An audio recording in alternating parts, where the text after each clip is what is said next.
Okay, so today we're going to start with the collagen. And first thing you should know that it is the most abundant protein inside the human body. And collagen actually provides a tensile strength to our body tissues. Okay. Uh, you know, Once you get the wound, after your wound, become the scar tissue. The scar is actually a collagen. Okay. That provides the strength, the remaining strength to that tissue.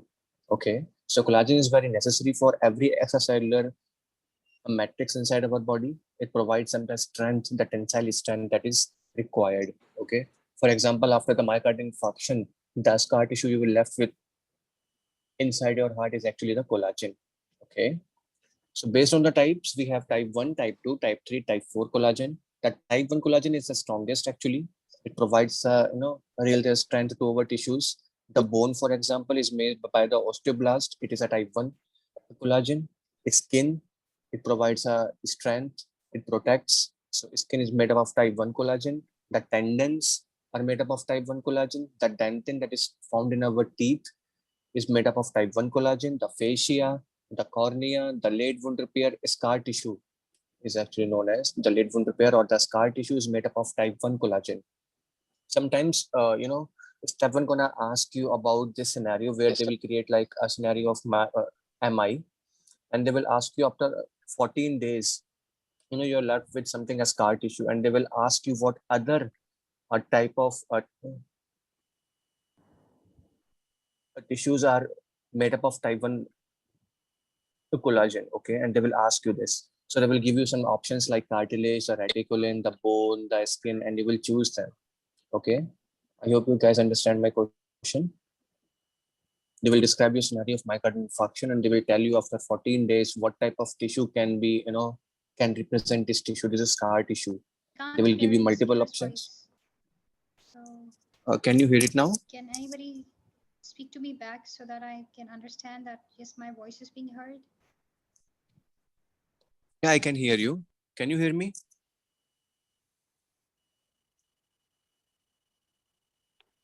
Am I audible to everyone? Yes, sir. Yes. Yes. Okay. So am I clear how questions could be presented in this type? Yeah.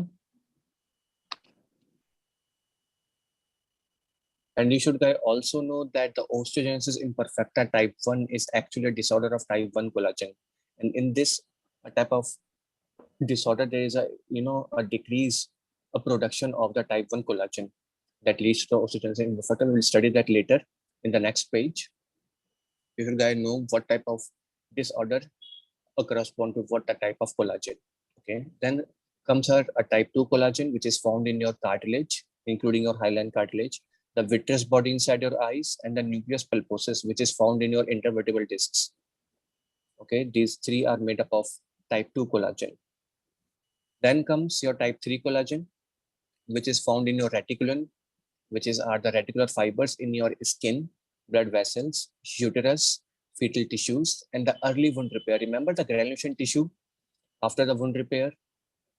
It is made up of type 3 collagen. Type 3 collagen is kind of a stretchy, everything you can imagine which is stretchy, like your blood vessels, like the uterus, like the skin. Your skin is so much stretchy. So everything that is stretchy are made up of type 3 collagen. Sometimes Stefan gonna give you an option, not like the skin, blood vessels, uterus, but they will tell you that reticulin or the reticular fibers. So do not get confused if they give you this reticular fibers in the option. This corresponds to type 3 collagen. Okay, there is a disorder or the syndrome known as the Anhedonia syndrome. It is also disorder of type 3 collagen. We will study that later also. And then finally comes a type 4 collagen, which is present in your basement membranes. Basement membranes, I hope you all know, it is also known as a basal lamina and the lens. These two things are made up of type 4 collagen. And you should know that defects in the type 4 collagen. First is the X-linked dominant syndrome, which is the Alport syndrome. You will study that in the renal chapter. This Alport syndrome is a type 4 collagen defect. And then there is this autoimmune disorder known as a Goodpasture syndrome. We will study that later in the renal chapter also. This is also a type 4 collagen defect. Okay. Then let's talk about the production of the collagen, how it is synthesized in our body inside the cells. So what cells actually synthesize the collagen? These are your chondroblasts or the osteoblasts, okay, in your cartilage or the bone. They actually synthesize your collagen or the fibroblasts. Okay, these are three type of cells that synthesize the collagen. So first of all, you should know what amino acids are present in the collagen. And these are the glycine, proline, and lysine. You should also know that glycine content is always fixed and it is one third of the total content. Doesn't matter how much proline is there, lysine is there, glycine is always going to be one third. So we always don't it like glycine X and Y. X and Y could be a proline or could be a lysine. So whenever a step one question asks you what is the most abundant amino acid inside a collagen, you will always answer the glycine because the content of lysine or proline is not fixed. It is variable, but the content of glycine is fixed, which is 1 by 3. So it is the most abundant amino acid inside the collagen. And they can also ask you why it is so, because the glycine is so small that it can easily fit inside the in between the lysine and the proline, and that's why the glycine is very abundant in it. Hydroxyproline, which is formed after the step of this hydroxylation, is used for the lab quantification of the collagen. Whenever you need to know how much collagen is present inside your body, you will use the hydroxyproline for that. Okay. Then comes your step synthesis. First of all, you have this backbone of glycine, lysine, and proline. Then comes a step of hydroxylation, where the enzyme hydroxylase, either the lysyl hydroxylase or the proline hydroxylase, puts up these hydrogen groups over this backbone, and you will left with this hydroxylysine and hydroxychlorine. You should also know this enzyme requires a vitamin C for this step, and so if there's a deficiency of vitamin C occurs, it is known as a scurvy, and it will left you with multiple symptoms. We will study that later in the vitamin chapter also, that bleeding, uh, gums bleeding, and a poor wound repair, and all these are symptoms of your scurvy. And why is this so? Because the collagen requires the vitamin C for its production. Then comes a step of glycosylation. Glycosylation is basically, I told you, the post-translational modification. Glycosylation is basically the glucose residues are on the protein. In this scenario, actually the lysine has this glycosylation. There is a put up of a glucose on the lysine, and you will left with the hydroxychlorine and glycosylated lysines. So the three chains, these are the alpha chain, one alpha chain. Similarly, another alpha chain and another alpha chain came closer, and they form a triple helix, which are joined together by the hydrogen or the disulfide bonds. You should know about this bond. The hydrogen bond and the disulfide bond are the two bonds in the alpha triple helix. And this is the thing where which leads to the osteogenesis imperfecta. If there is a defect in the formation of this triple helix, this will lead to the osteogenesis imperfecta. Step one gonna ask you this, so you should remember this guy. Okay, a problem in triple helix leads to the osteogenesis imperfecta. Glycosylation occurs only at the lysine, but hydroxylation occurs both in the lysine and the proline. And finally, the glycosylated lysine and the hydroxylated proline will exit out of the cell. The process is known as the actocytosis. They will enter the extracellular space. Here, the collagen is known as a procollagen, not the collagen. Likewise, I told you there is a post-translation modification and the protein needs to be activated, right? So here, the collagen is inactivated, known as a procollagen. Now, after the proteolytic processing, their N and C terminals are cleaved off. There are disulfide rich ends. They are cleaved off, and now the collagen is known as a tropocollagen, which is insoluble. And finally, the cross-linking of this tropocollagen occurs, and the enzyme here is your lysyl oxidase enzyme, which is a copper-dependent enzyme. It will take up a collagen, makes a cross-linking with them, and finally causing your wound repair. Then there is a disease known as a Menkes disease, in which there is a deficiency of copper. And as I already told you that the lysyl oxidase is dependent upon the copper for its functions, or a deficiency of copper will lead to the deficiency of functions of this lysyl oxidase. So you will get the poor wound repair and a disease known as the Menkes disease. You should also know about this Ehlers-Danlos syndrome. It is of two types. One defect is in the intracellular defect, and one defect is the extracellular defect. The intracellular defect is basically a defect in the lysyl hydroxylase enzyme, where the hydroxylation is not occurring in the lysine. This leads to the Ehlers-Danlos syndrome. Similarly, the extracellular defect is basically the proteolytic cleaving process. If the proteolytic cleaving does not occur, then the collagen will remain the protocollagen. the procollagen, it will never get activated, never take part in the wound repair or anything, and you will left with the Ehlers-Danlos syndrome. Okay, you should know these two things regarding the Ehlers-Danlos syndrome. It is of two types. It can be due to two things, whether the intercellular defect or the extracellular defect. Stefan gonna ask you this also. Okay, any doubt in this page, or should I move ahead?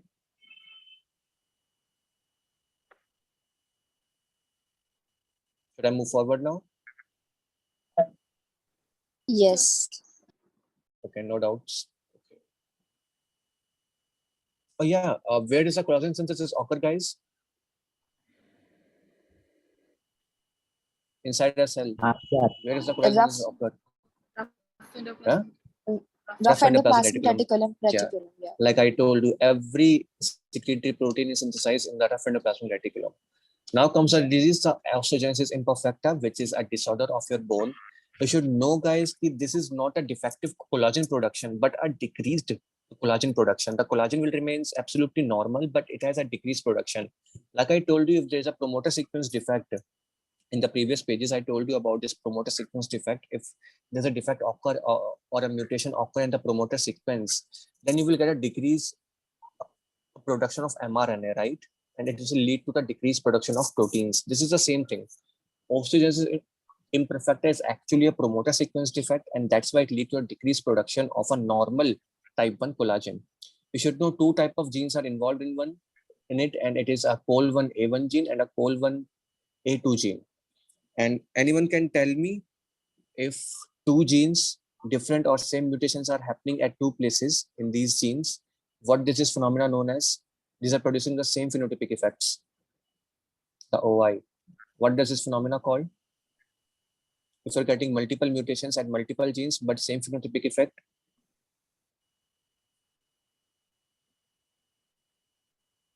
locus heterogeneity. You will study that later in the genetics part. Locus heterogeneity. So osteogenesis imperfecta and the Ehlers-Danlos syndrome are the very classical example for the locus heterogeneity. You should remember this fact. So what are the manifestations of this osteogenesis imperfecta? Because your bones are very weak and brittle, they are easy to fracture. So multiple fractures are the first history of the patient. There's a movie on it also. I forget the name, but yeah, there's a movie. I will send you the link if you want to watch. So multiple fractures are the first history.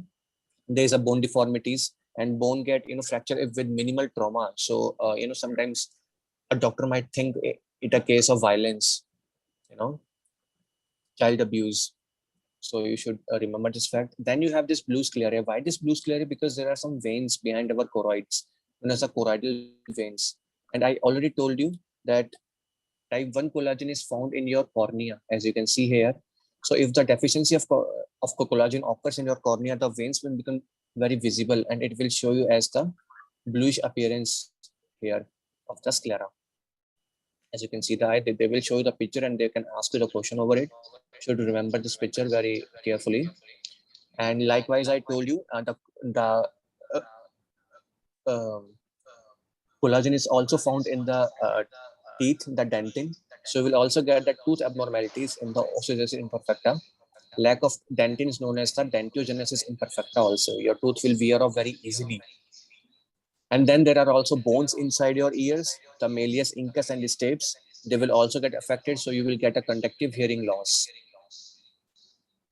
Okay, so there's two type of defect. First is the decrease production of the type 1 collagen, and the second is the decrease production of the type 1 helix, type 1 collagen triple helix. You should remember these two facts about the osteogenesis imperfecta. So what are the symptoms? The bite, multiple fractures, blue sclerae, dentinogenesis imperfecta, and the hearing loss. It can mimic the child abuse, so be careful about it. Okay, then the Ehlers-Danlos syndrome, which is basically a defect in the type 3 collagen and also a type 5 collagen. Likewise, I told you the type 3 collagen is very stretchy. Okay, and if you get a defect in this stretchiness of this type 3 collagen, you will get symptoms regarding the skin, the uterus, the blood vessels. So these patients have very a tendency to bleed. They get very easy bruising. They will get a very hyperextensible skin, a hypermobile joints. Okay, it kind of multiple types: the classical type, the vascular type, the hypermobility type. The hypermobility type is the most common type, which is you will get the symptom of very hypermobility of the joints. One thing that you should remember is my voice is echoing actually. Someone's mic is. Yeah, someone's mic is on. It's echoing.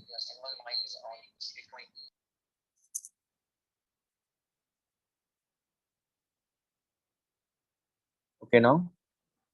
Yeah. Okay, so where were we? Yeah. You should remember the thing about this Ehlers-Danlos syndrome, that it is also associated with the Barry and the aortic aneurysm. Okay. Please remember this fact: the Barry and the aortic aneurysms. Later in this chapters, we will study about them, and we will study about other diseases which are associated with these two aneurysms. So you should know that one of them is the Ehlers-Danlos syndrome. Okay, it could be an autosomal dominant or an autosomal recessive disorder. The most common presenting complaint is a joint dislocation or the hypermobility of the joints. You should know, because their skin is so much stretchy, so much fragile. So the suturing of the skin becomes so much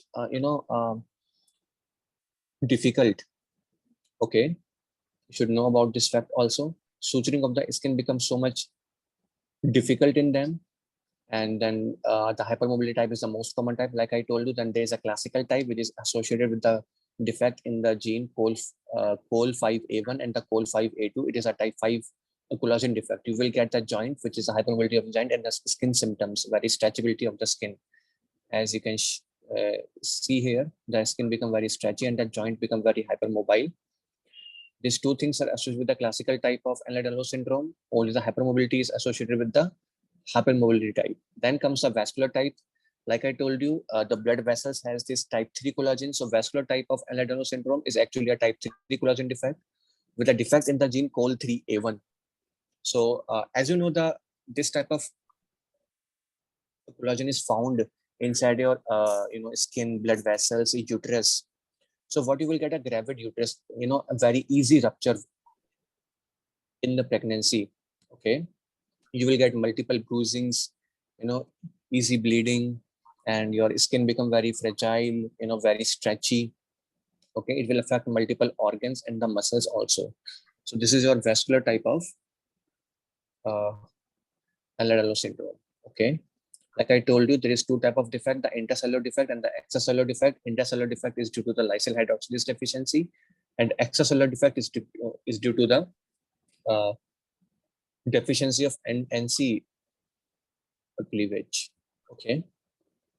Any doubt in these two disorders? Should I move forward? Anyone?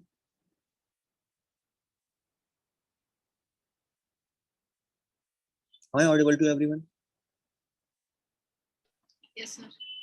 Yeah. So should I move forward now? Yes, yes. Okay. So next come the Menkes disease. Like I told you, the lysyl oxidase enzyme dependent upon the copper for its function, and it is required for the cross-linking of the collagen. So if there's a deficiency of copper occurs, then this lysyl hydroxylase cannot work properly, right? And there won't be any cross-linking of the collagen occurs. So this will lead to the Menkes disease. It is an X-linked recessive, very important X-linked recessive disease. And due to the defect in the gene codes for ATP7A, remember the ATP7B for the Wilson's disease? The ATP7A is for the Menkes disease. In the ATP7B, the Wilson's disease, you will get very high load of copper inside your body. But in the ATP7A, you will get a very low copper inside your body that lead to the dysfunction of the lysyl oxidase. Very low level will lead to the, this easy bruising, first of all. The second thing is delayed wound healing. Third thing, you will get a very brittle, very weak, very kinky hairs. Kinky hairs are these straightened hairs. You will see these as a straightened hairs. You will get the growth retardation, the hypotonia, and the risk of cerebral aneurysms, because your blood vessels will become very weak, right? So you will have an increased risk of their rupture, aneurysms. This will lead to the stroke also, the cause of death in these patients. Okay, any doubt in the Menkes disease? No. Okay. So let's talk about the aging, and the role of UV light in the aging.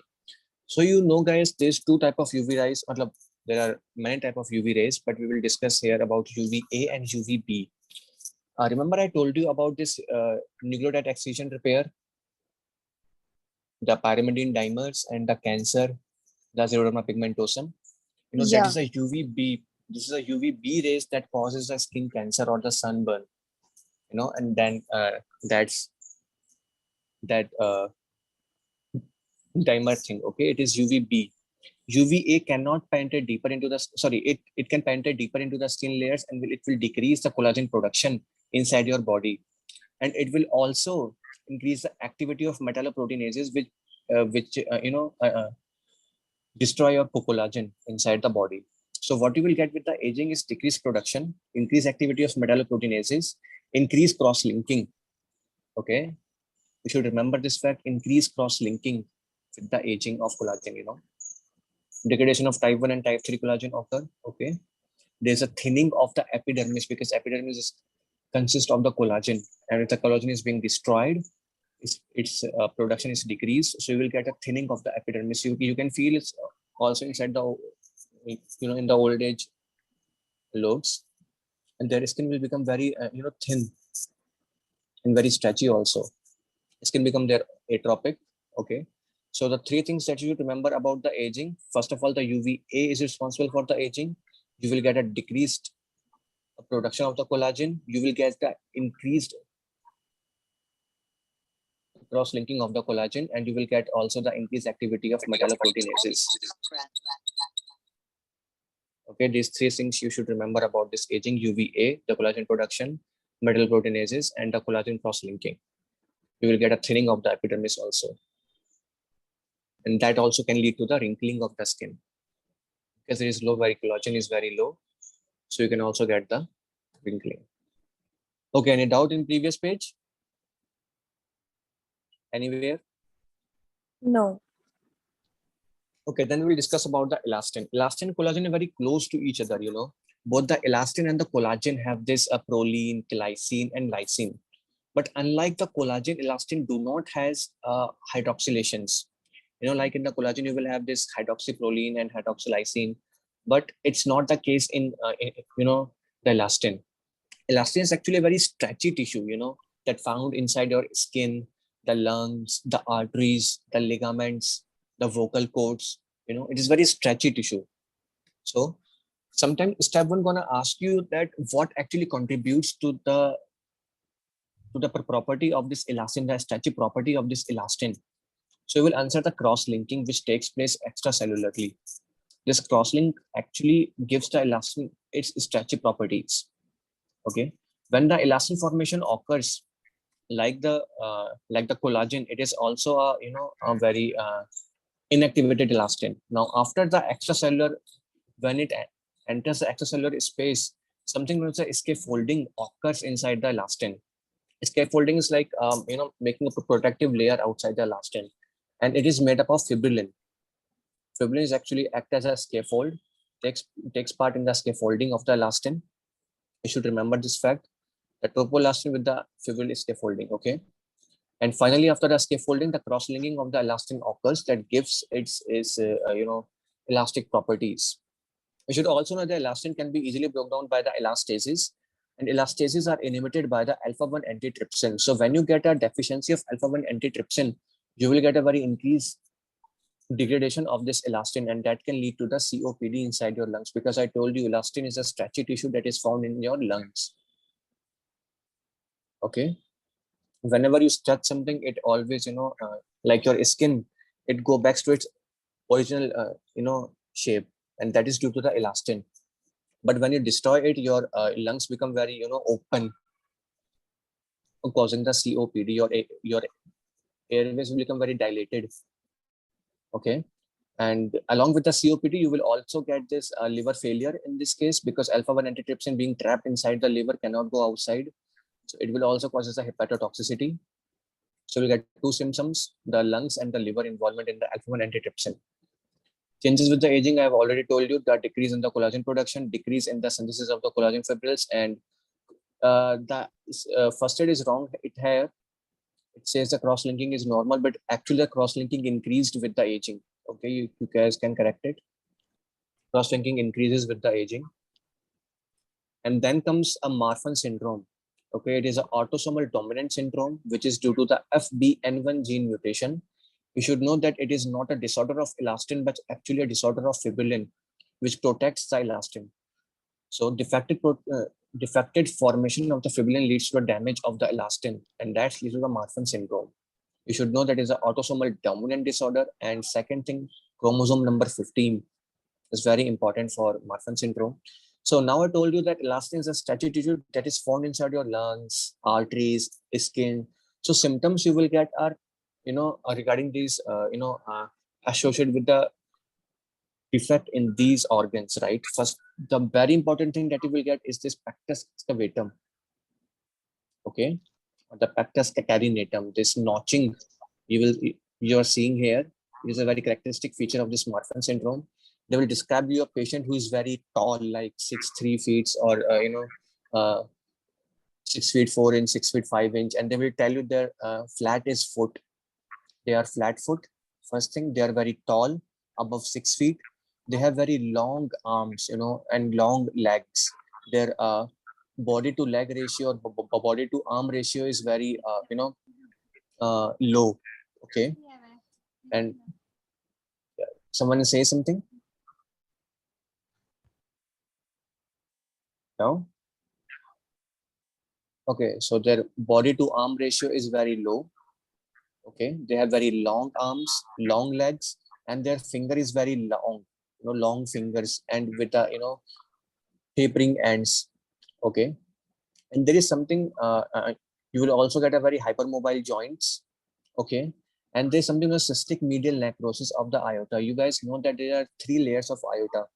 Okay, any artery, the tunica externa, the tunica media, and the tunica interna. So what you will get in the tunica media, you will have these muscles, the collagen, and the elastin. Now, due to this, normally with the aging, you will get this thing, the cystic medial necrosis is a normal aging process. But in case of Marfan syndrome, this step is, very speeding up. Okay, so cystic medial necrosis happened at very early age. Due to this cystic medial necrosis, you will lose your elastin, and that's why you will get these aneurysms of the arteries, especially the aortic root aneurysms, and they become very easy to rupture. And the rupture of the artery or the dissection of the aorta are the cause of death in these patients. You will also get the mitral prolapse in these patients, which is the second most common cause of death, the cardiac failure. And something was a subluxation of the lenses you will see in the Marfan syndrome. What is a subluxation of the lenses? It is basically a dislocation of the lens. As you can see in the image, if it is a normal eye, then this red area covers, which is a lens. This red area covers everything. But in case of subluxation, your lens will go outward and upward in case of Marfan syndrome. And in case of homocystinuria, you will get this, get it at downwards and medially. So please remember the fact, because both homocystinuria and the Marfan syndrome,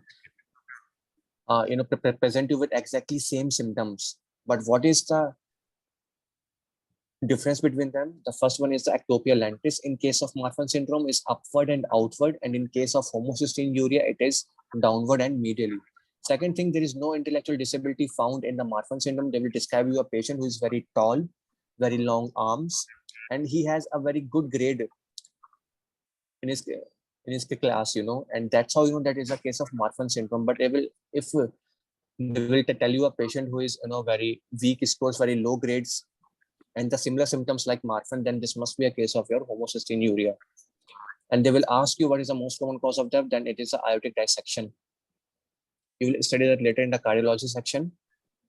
And you should know that cystic medial necrosis is a normal aging process, but it is speeded up in case of Marfan syndrome.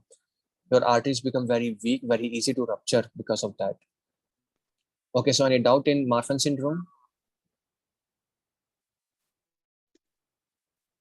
Anyone? No. Okay, then we will move to the laboratory techniques, and the first one is a polymerase chain reaction.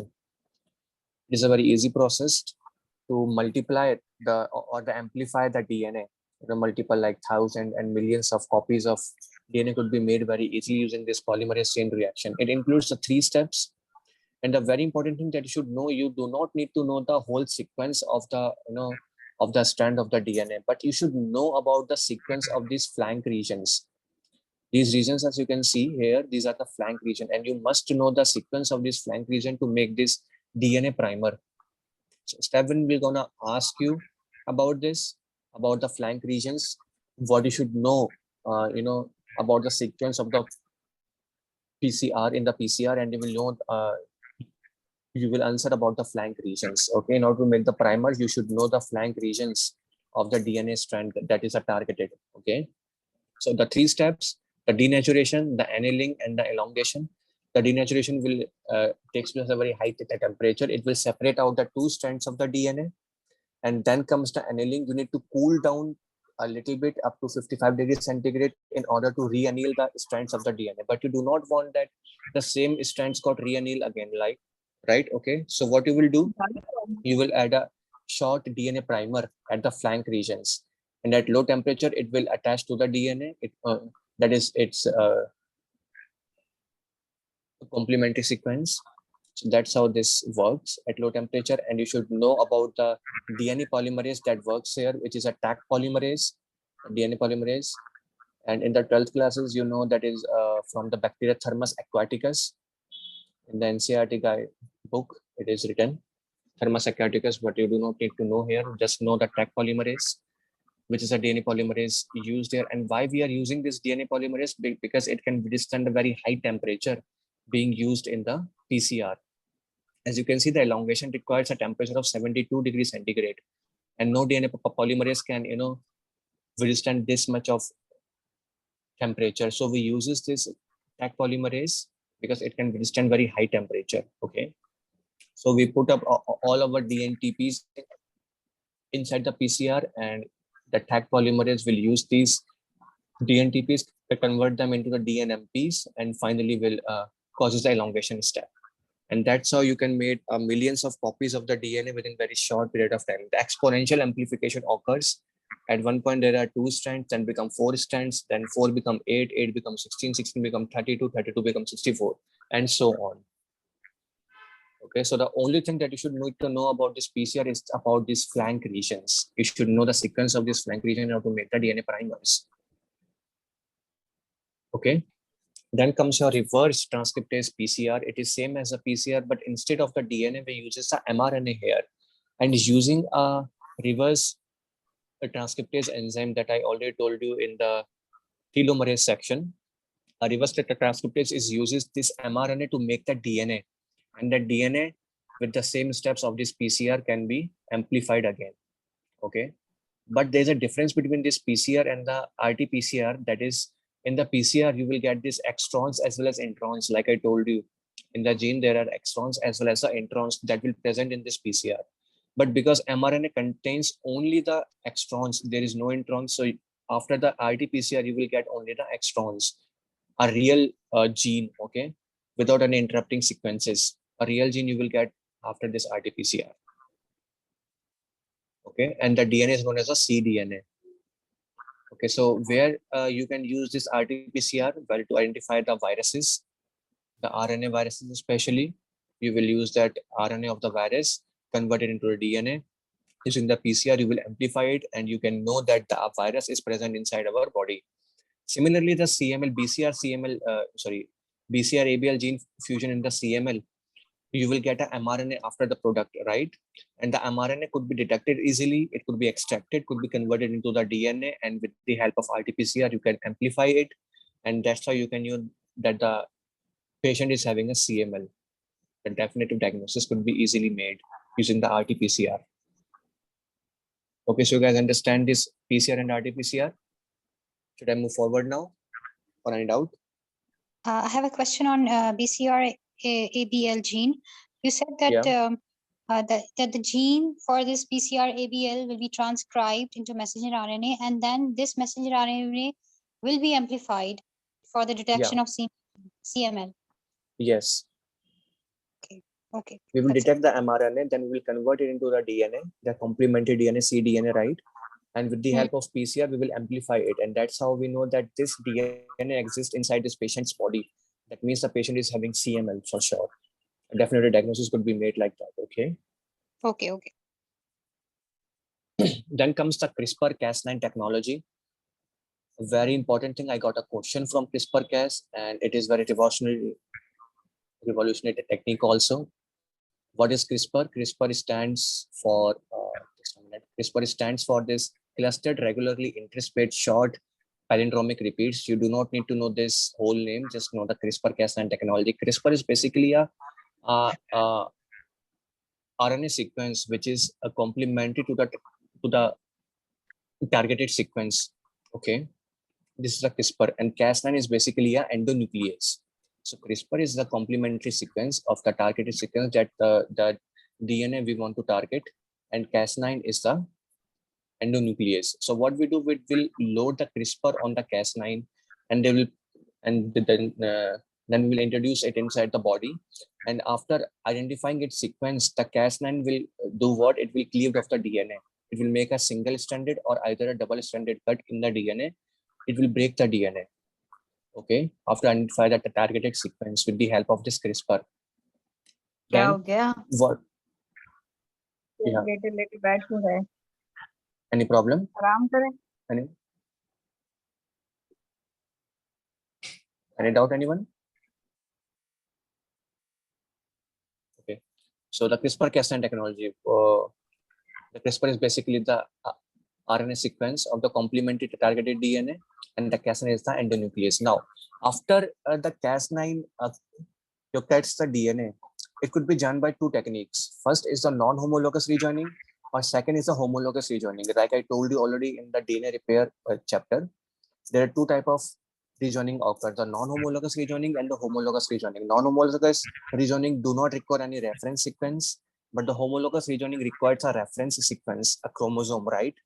So if the non-homologous rejoining happened, then what will happen? What will happen is basically it will adds up more base pairs, or it will remove the base pair, right?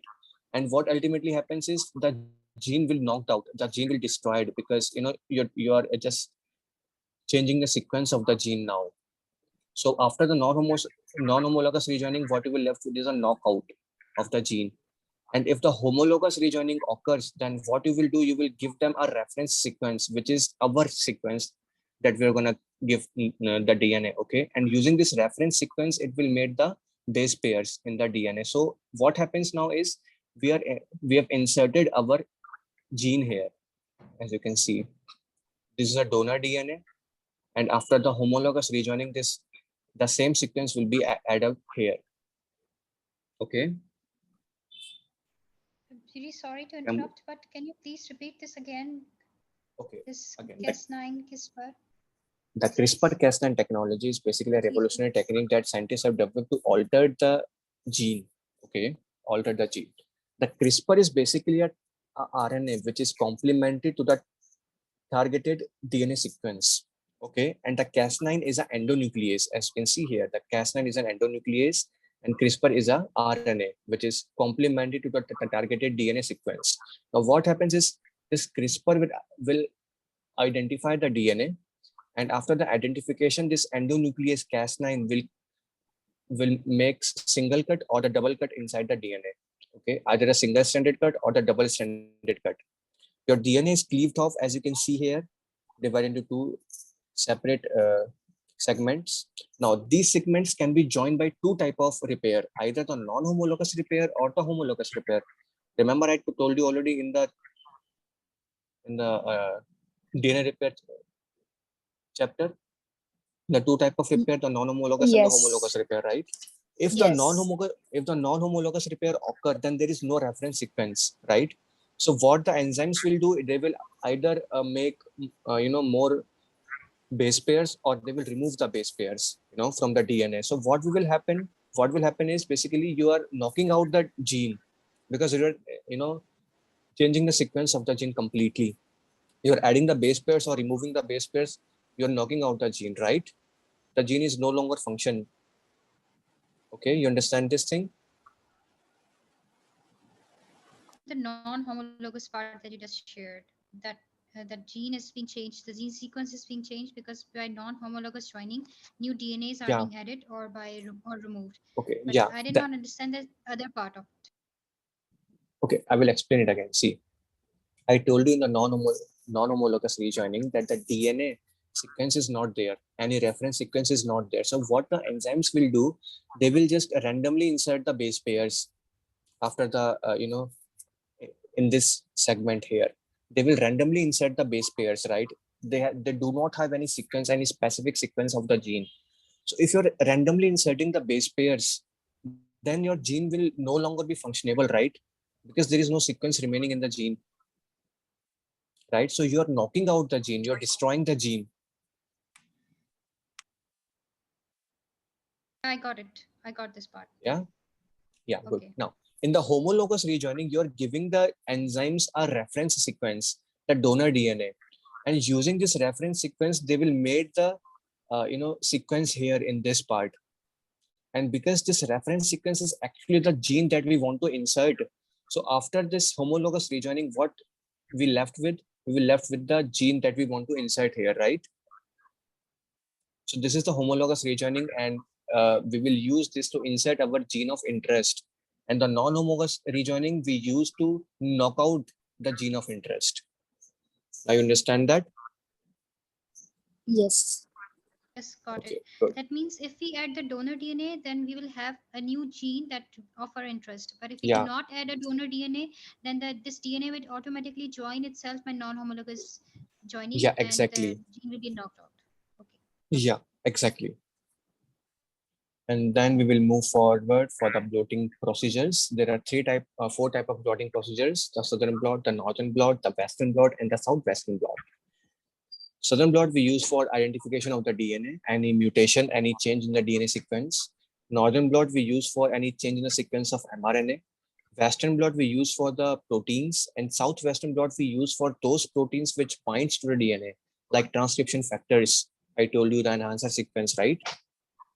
Okay, so southern blot technique basically used to identify the DNA. Now, let us suppose there is a DNA which is a size of 50 kb, okay, and the DNA has a sequence of, known as the palindromic sequence. Now, due to a mutation, let us suppose this sequence is lost, and the 50 kb DNA now become 100 kb size.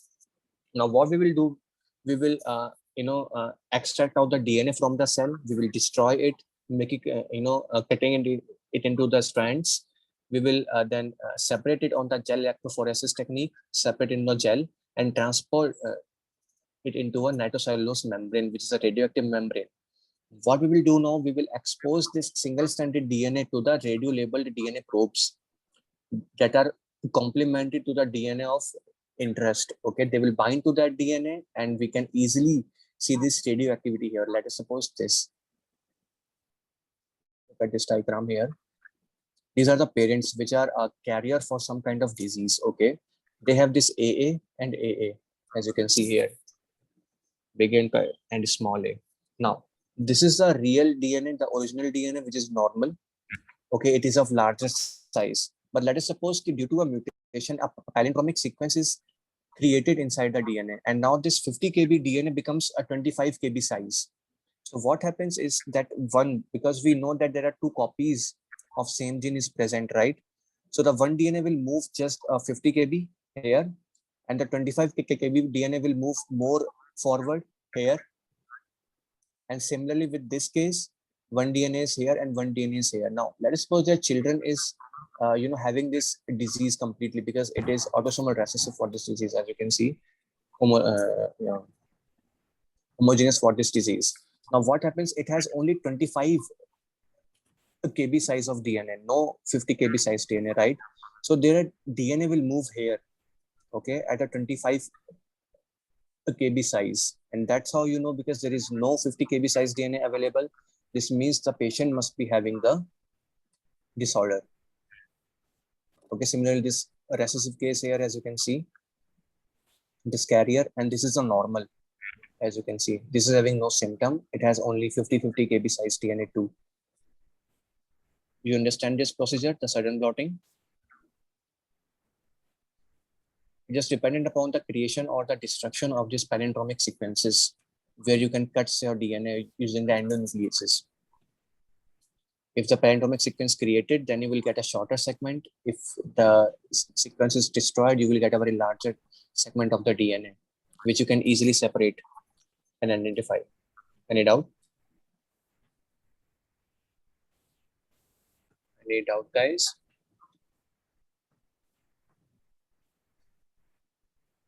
No. Okay.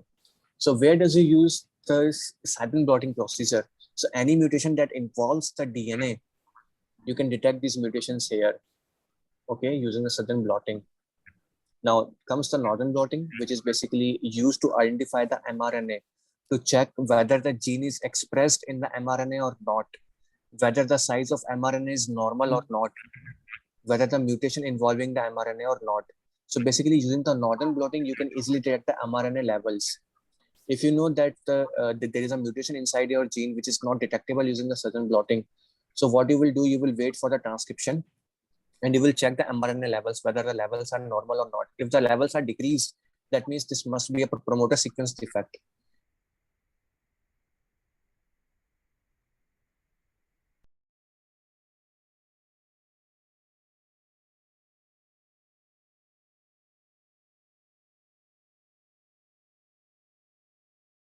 The expression of the gene.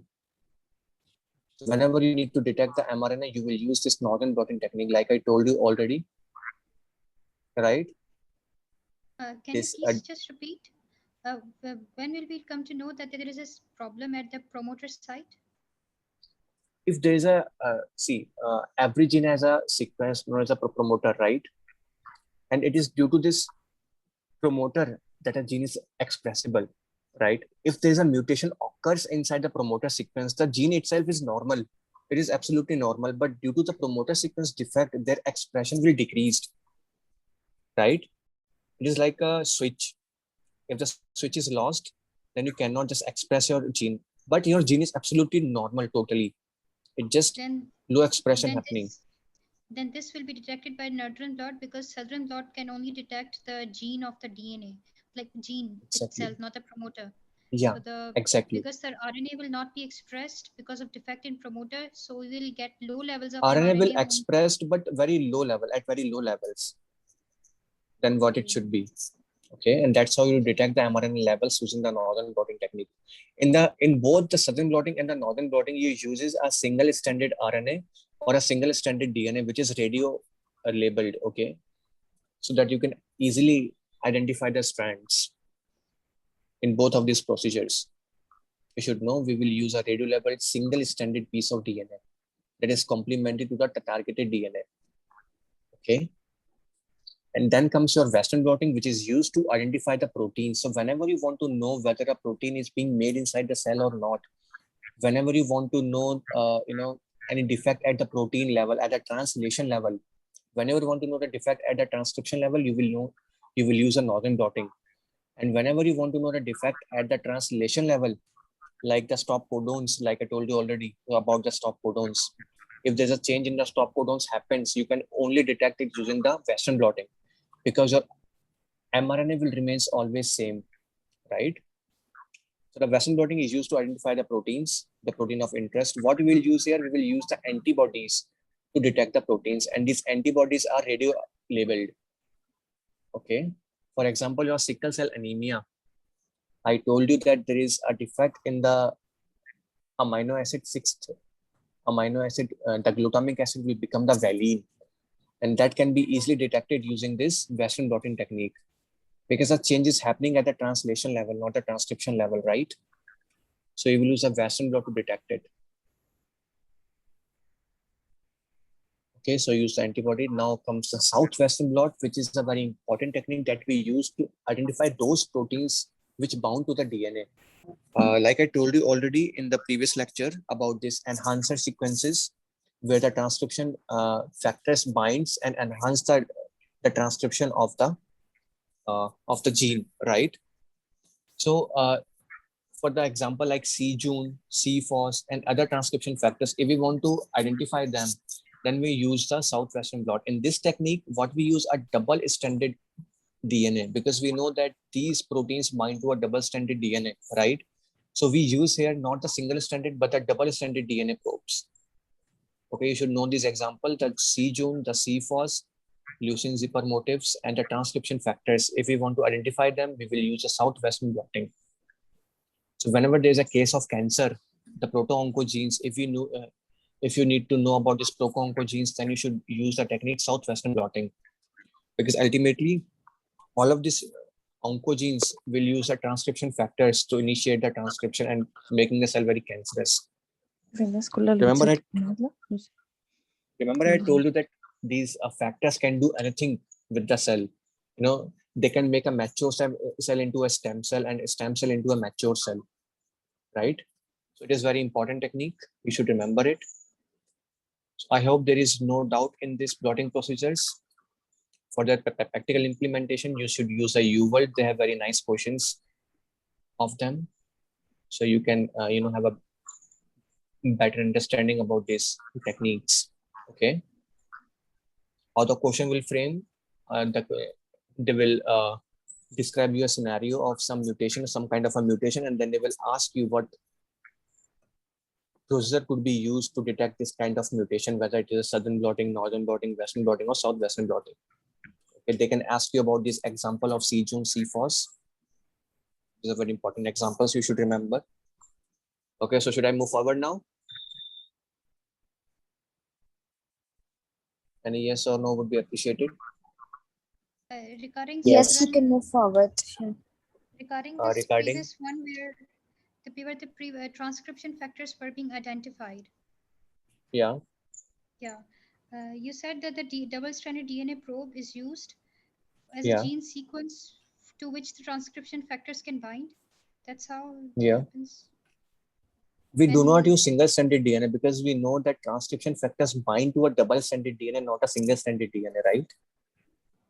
yeah. So we have to use a double-stranded DNA instead of a single-stranded DNA like southern western blotting or northern this blotting, right? Yeah. We use double-stranded DNA here, not a single-stranded DNA. You should remember it, in fact.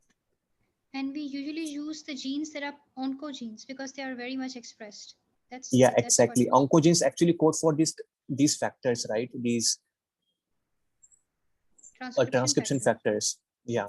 And that's why if you need to identify such type of genes, their transcription factors, you will use this southwestern blotting procedure. Okay. Can And you then comes your explain flow. that leucine zipper motif thing? These are basically, you have some receptors inside your cell which are carried by these motifs. Actually, you will study that zinc finger motif later in the endocrine chapter, I guess. You will study that later. Okay. Zipper motifs. They carries the receptor inside them. You will has a very nice diagram of this motifs. Actually, I will show you later. Okay.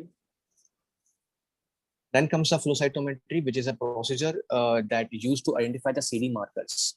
Whenever you see a lab report of a patient in real life also, so the technique is used to identify the CD counts, your CD8 lymphocytes, CD4 lymphocytes. They will list a technique, and they name it a flow cytometry. You can see that also, the flow cytometry. They will written that there. Okay. So what is a flow cytometry? It is a technique that is used to detect CD markers. Whenever you want to know how much CD cells are there inside your cell, what type of CD cells are inside your cells, you will use this technique, this flow cytometry. You do not need to know about this whole technique, but the implementation of this technique. As a diagram here shown here, let me zoom. Now this diagram, as you can see here, this line, before this line, this is 0. Okay. And below this line, this is 0. So these dots represent the density of the CD cells. Okay. So the cell which is positive for both CD8 and CD3, it will shown here. Okay. And the cell which is negative for CD3 and positive for CD8 will be present here. The cell which are negative for both CD3 and CD8 will be present here. And those cells which are negative for CD8 but positive for CD3 will be present here. Okay. As you can see, the data plotted in the histogram, the cells in the left quadrants are negative for both CD8 as well as the CD3. The cells in the right lower quadrant are positive for CD8 but negative for CD3. But you should know that every cell inside your body which is CD8 positive is also CD3 positive. So that's why this area is blank. Okay, and then comes your cell in the upper left quadrant, just here. These are positive for CD3 but negative for CD8. As I told you below, before this line everything is 0, and below this line everything is 0 for CD8, and before this line everything is 0 for CD3. Okay, and finally the cells which are in the right upper quadrant are positive for both CD3 as well as the CD8. So why the cell is positive for CD3 but negative for CD8 here in this case? Anyone tell me? The cell has just stirred the subcapsular space of the thymus. No. Yet not. They must be the CD4 cells actually, but they have not plotted this histogram for the CD4 cells. That's why these cells are positive for CD3 but negative for CD8. They must be the CD4 cells. Okay. And every every CD4 cell is also positive for CD3.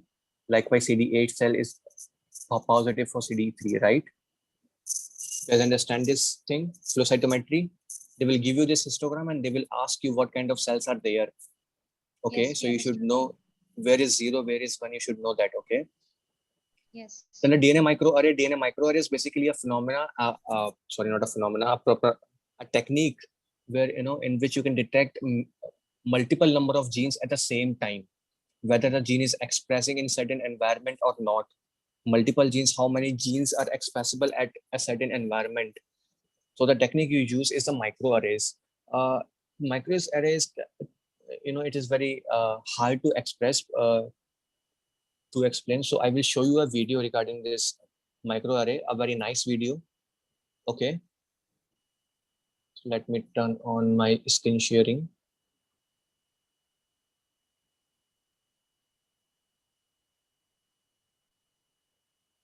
Just wait for a moment, guys. I will share you my screen.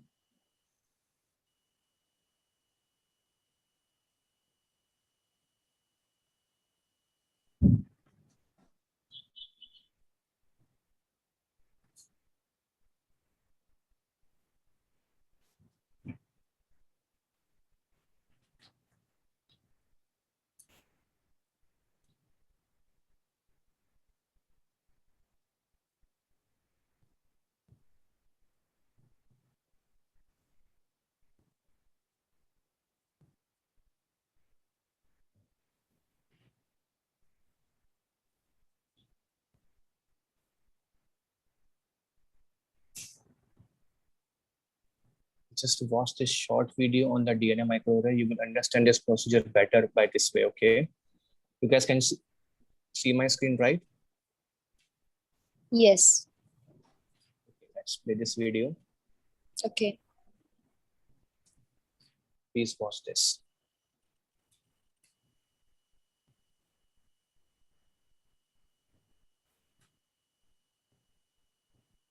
Is it audible? No. No.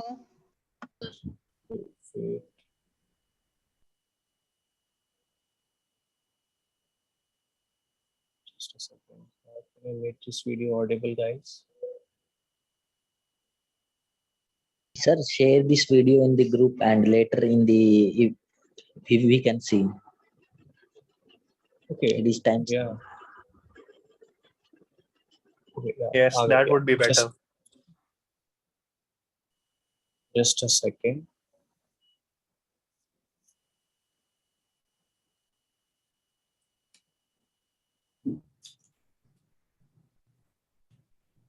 Now you guys are able to hear it. Okay, just wait.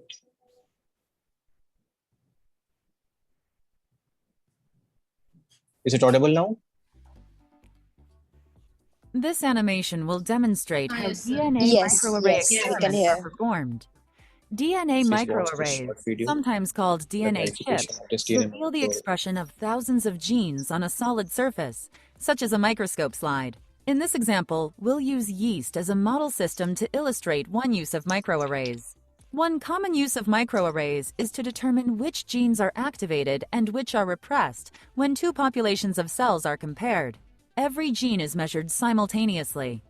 As an example, we'll compare what happens to yeast genes when cells are grown in aerobic versus anaerobic conditions. The cells grow and adjust which genes need to be activated or repressed in order to survive. Now it is time to isolate the mRNA from both populations of cells. The cells are spun in a centrifuge. Now that the cells have gathered in pellets, we remove the liquid, but not the cells. Next, it is time to extract the mRNA from the cells. When we add the extraction buffer, the mRNA is released into the solution. Next, we remove the RNA and place it in a fresh tube. Now, let's make the cDNA from the mRNA. Here we see 3 of the many mRNA molecules from each tube of cells. Each mRNA is converted into red or green-colored cDNA. When the colored cDNA is made, the mRNA degrades. Then we combine the red and green cDNA, mixing both colors into a single tube. At last, it's time to look at the DNA microarray. In our experiment, a microarray or DNA chip contains about 6,000 spots. Each spot is a different yeast coding sequence from a different gene. Let's choose 3 spots at random to follow in detail. Each spot is made of DNA that can base pair with its complementary cDNA. Here are partial sequences from each of the 3 spots we are observing. Now, let's incubate the mixed cDNA with the DNA chip. For the sake of our example, we'll zoom in and show that some of the labeled cDNA have bound to the DNA in the spots and formed base pairings. Here we see green and red cDNA bound to this spot. Only red cDNA is bound to this spot. And only green cDNA bound to this other spot. In a real experiment, you would not see any of this detail. You would only see the original microarray. Now we must wash off the unbound cDNA to see what is bound to the microarray. Let's detect the bound cDNA so it can be visualized. We begin by placing the microscope slide containing the microarray inside a scanner. We'll examine the next phase of the process, keeping our focus on the 3 spots we've been following. First, a green laser scans the microarray. The resulting image is stored on a computer for later analysis. Now it's time for the red laser. This image is also stored on a computer for later analysis. Now, we move to the analysis phase. After we eject and safely store the microscope slide, we retrieve the red and green images from the computer and create a merged visualization. In the merged image, we see an aerobic gene labeled in green, an anaerobic gene labeled in red, and a gene labeled in yellow that was expressed in both aerobic and anaerobic conditions. This is one example of how DNA microarrays are used. In an actual experiment, quantitative analysis would be conducted on all 6,000 genes.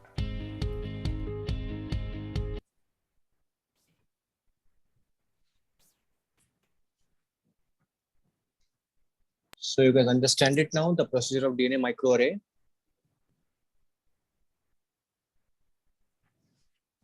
Yes. Okay. So let's get back to our photographs.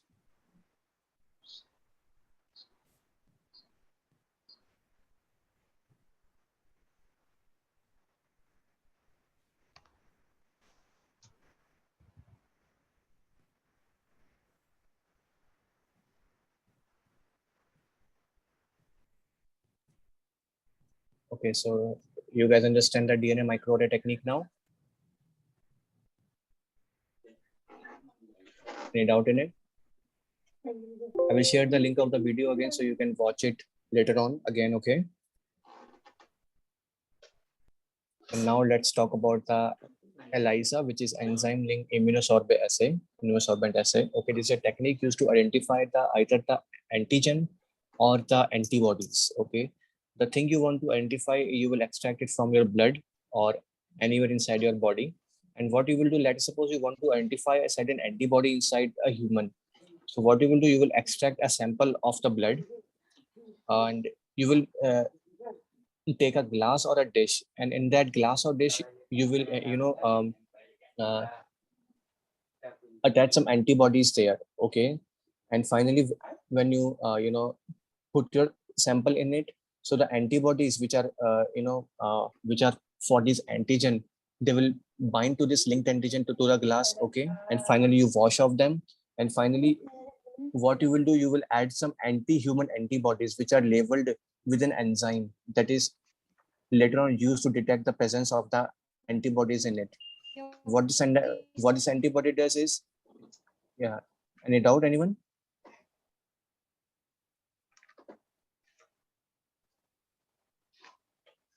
I will show you if second, just allow it to annotate, right? I will show you with a diagram also. So this is basically your glass which contain all these antigens. Okay, bounded antigen with this glass. You will put up your sample, and in the sample you will have these antibodies against these antigens, right? So what this antibody is, they will bind to this antigen, right? Similarly, this antibody will bind to it. This antibody will bind to it, right? And now what you will do, you will wash off the sample, and these antibodies will remain bounded to the antigen. Then what you will do, you will add up further the anti-human antibodies that are anti to these antibodies. So if the antibodies are present in this sample, then what will happen is that these anti-human antibodies will bind to these antibodies, right? And these anti-human antibodies will carry an enzyme over them. And when we put another solution over this solution, that enzyme will react with this liquid and it will change the color of the liquid. And after this color is changed, we know that this antibody is in this patient or not, right? As you can see, this is a immunological test. You should detect the presence of either the specific antigen or an antibody in a patient's blood sample. The detection involves use of of an antibody linked to an enzyme, and this is the antibody that is linked to that enzyme. Okay, the substrate, which is a liquid we add, will react with the enzyme, and it produce a detectable signal. Okay, and you should know that it is very highly sensitive and very highly specific, but it is less specific than the Western blot. Western blot is more specific than the ELISA. Okay, any doubt in ELISA?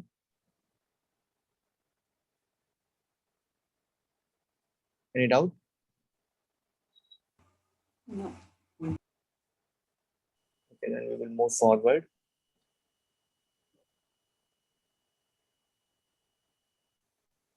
And then comes the karyotyping.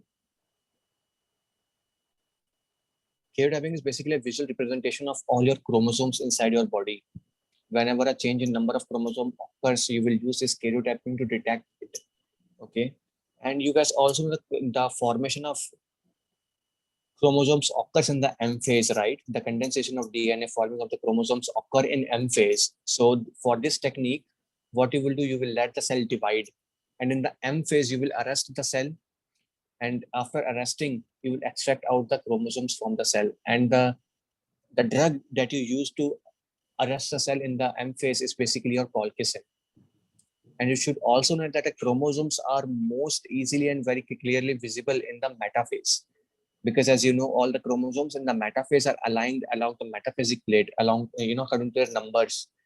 And so they're very easy to identify in the metaphase. So in the metaphase, what you will do, you will add the colchicine inside the cell.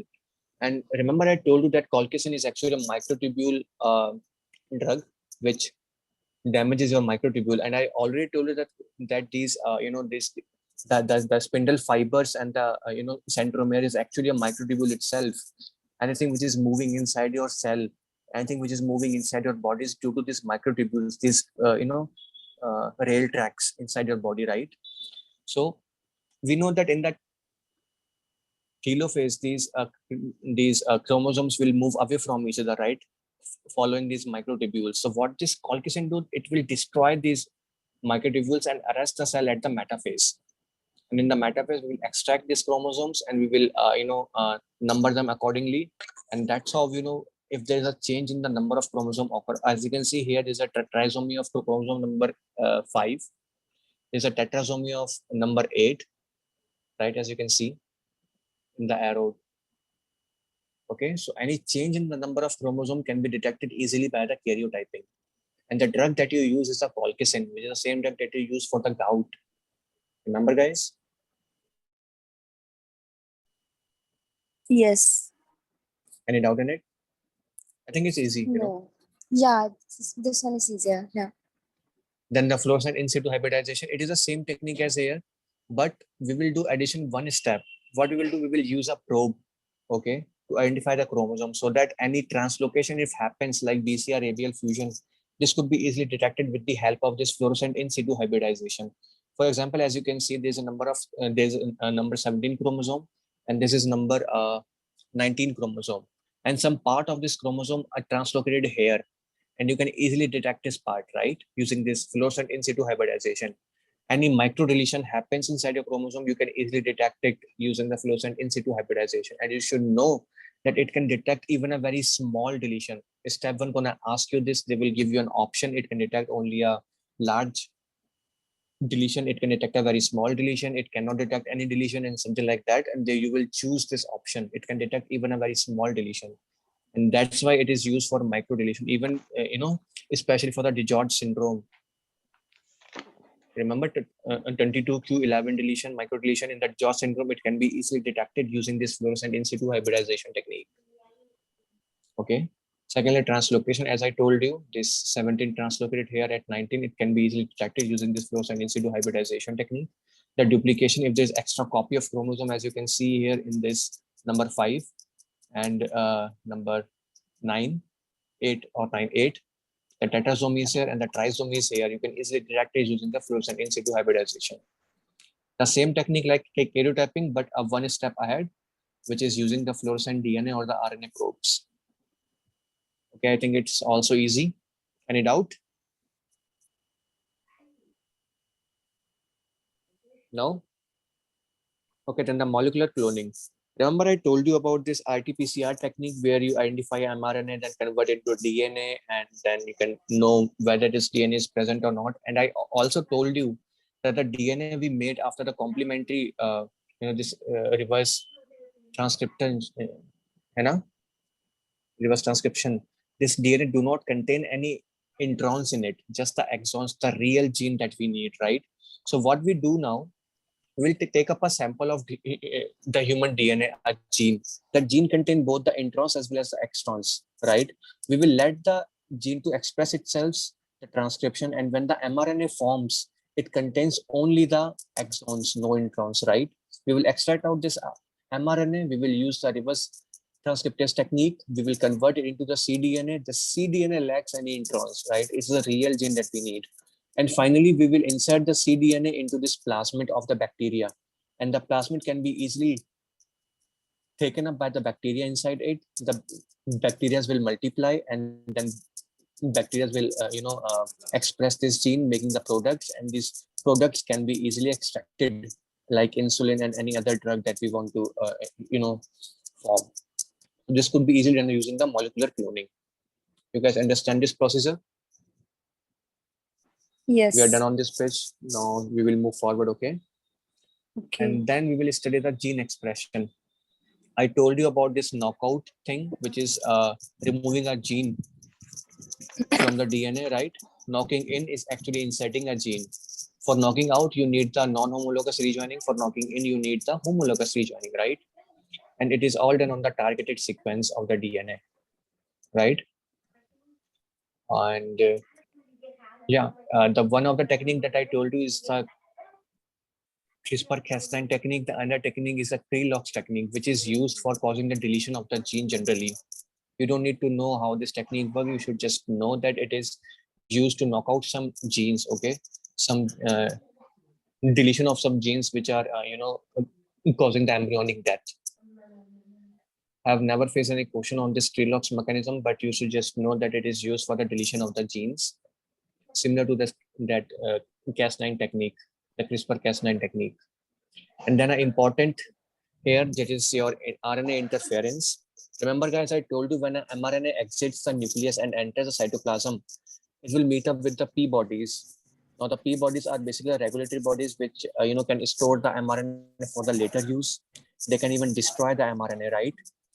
Using the microRNA technique, miRNA techniques, RNA interference. Now, what happens is naturally your body makes a double-stranded RNA, not a single-stranded RNA. Normally, your body makes a double-stranded RNA, which is which used to shut down the single-stranded mRNA of the interest. Okay, you understand what I'm saying? When an mRNA forms inside your body, there is another mRNA, which is miRNA, double-stranded RNA forms inside your body, which is actually the complementary to that targeted mRNA, and it will shut down that mRNA before the translocation process.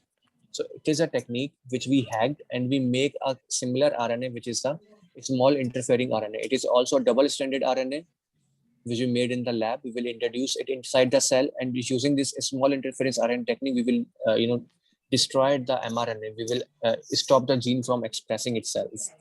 So what is the proper technique? It's when the miRNA formed inside the nucleus, it will exit the nucleus, enters the cytoplasm. Inside the cytoplasm, it will meet with a protein known as a dicer. The dicer will, cleave this miRNA into short segments. Okay, then it will meet another protein known as I'm sorry, I forgot the name. This RISC complex. After, as you can see, I've written down the whole process here. Just a second. Yeah.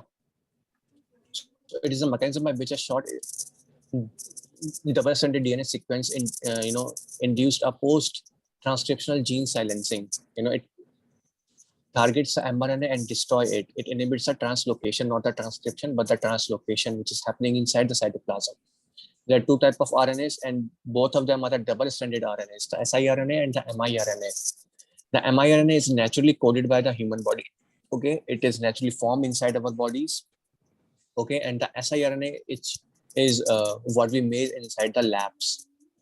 Okay, after being transcribed into the miRNA, it undergoes a processing in the nucleus and then exit out of the nucleus, enters the cytoplasm. Inside the cytoplasm, they meet with a protein known as the dicer. Dicer will cleave them into a shorter segments of RNA helix. Then they will, then the RNA strands will be separated. It will become a single-stranded RNA. That single-stranded RNA will loaded on a complex known as the RISC, the RNA-induced silencing complex. And this complex carries this RNA, which is complementary to the targeted mRNA, right?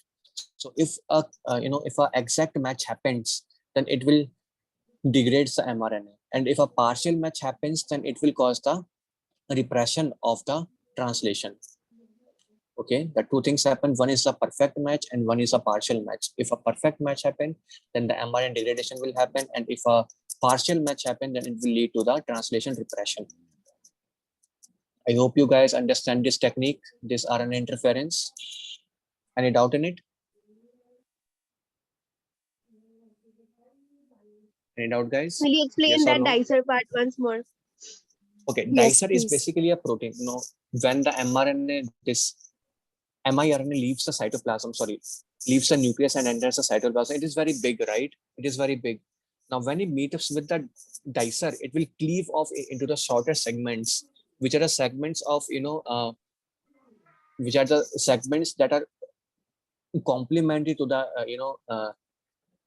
mRNA of the interest. That the sequence that you want to target, the mRNA that we want to target, these shorter segment will carry the complementary sequence of it, right? And that is done with the help of dicer, the smaller segmentation, like a proteasome. Remember, it will destroy the proteins. The dicer will destroy the miRNAs. Not a destruction, but making them shorter. Okay. And then when they become a very shorter segments, they will their strand will be separated. They will become a single-stranded miRNAs, and finally these miRNAs will be loaded on the RISC complex, which is RNA-induced silencing complex. Then they will look for their target sequence of the mRNA. If a perfect match happens, it will destroy the mRNA. If a partial match happens, then it will hold the translocation for some time. Okay. I hope you guys understand this. Any doubt, or you want me to remember? Any doubt, guys? You want me to repeat it again? No. I think that's okay. Okay. You can move forward. Yes, Okay. it's okay. Now tell me, if the miRNA is formed against a tumor suppressor gene, then what will happen? It will lead to the carcinogenesis, right? So this RNA interference is linked to the carcinogenesis also. As you can see here. Yeah, abnormal expression of the miRNA contributes to certain malignancies by silencing the mRNA of a tumor suppressor gene. And we use the same technique to knock out that the genes for the tumor, right? We use this technique for the tumor suppression, as you can see here. I've written it. The siRNA technique is used for the tumor suppression to knock out the mRNA of the proto-oncogenes. And then we will move for the biochemistry, the genetic terms. I think we should take a short break here, right? Yes. Yes, please. Okay, we will pause the meeting here and we will meet up at 6:05. Yeah. Okay with you guys? Yeah. That's okay. It's Okay. fine. Yeah, average. And secondly, your voice got Yeah. cut in the mid. Can you please your voice got disconnected in the mid? Can you please repeat just the concept of incomplete penetrance again? Okay, so the The incomplete penetrance I was talking about, whenever you have a genotype, this doesn't always means that you get the phenotype. If you have a mutation, that doesn't always mean that you will get the disease. Okay, and this is what the incomplete penetrance means. Penetrance means, the power of penetrance, like that. Okay, so you should know that every autosomal dominant disease, whenever you have this, whenever you heard this term incomplete penetrance, you will always think about the autosomal dominant disease, because autosomal recessive one do not show the incomplete penetrance. It is only for the autosomal dominants. Okay. Whenever you have a genotype, this doesn't always means you will get the phenotype always, right? And the percentage or the risk of expressing a phenotype when you have a genotype, this can be calculated by the formula, which is the percentage of the penetrance of the disease of the genotype and the probability of inheriting the genotype. So by calculating it, you can know the risk of expressing a certain mutation. You should know, like whenever you meet a patient with a BRCA1 gene mutation, you just not always do the breast surgeries for the patient, right? Why? Because having a BRCA1 gene mutation doesn't always mean that you will get the ovarian cancer or the breast cancer. And that is the reason why in these mutations, we do not do the breast surgeries always, unless there's a specific risk associated with that. Okay. And then you should know the 3 diseases which shows the incomplete penetrance 100%. Sorry, the 100% penetrance. These are the neurofibromatosis, the Huntington disease, and the achondroplasia. These 3 diseases show 100% penetrance. Yeah. In autosomal dominant diseases, the penetrance would be high, you mean to say? No, I'm not saying penetrance is high. It depends whether it is high or low. I'm saying that these 3 diseases have high 100% penetrance, but there are some diseases like BRCA1 gene mutation. They do not have very high penetrance, and that's why having a BRCA1 gene mutation doesn't always means you will get the breast cancer or the ovarian cancer.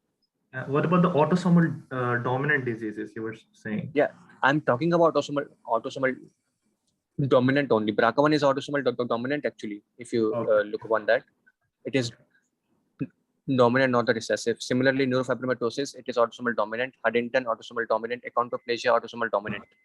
So this concept is only for the autosomal dominant. Okay. Thank you. Then comes a pleiotropy, which is basically when a single gene controls multiple phenotypic effects. For example, the phenylketonuria, you will get the intellectual disability. You will get the the body odor. You will get this fair skin. So when one gene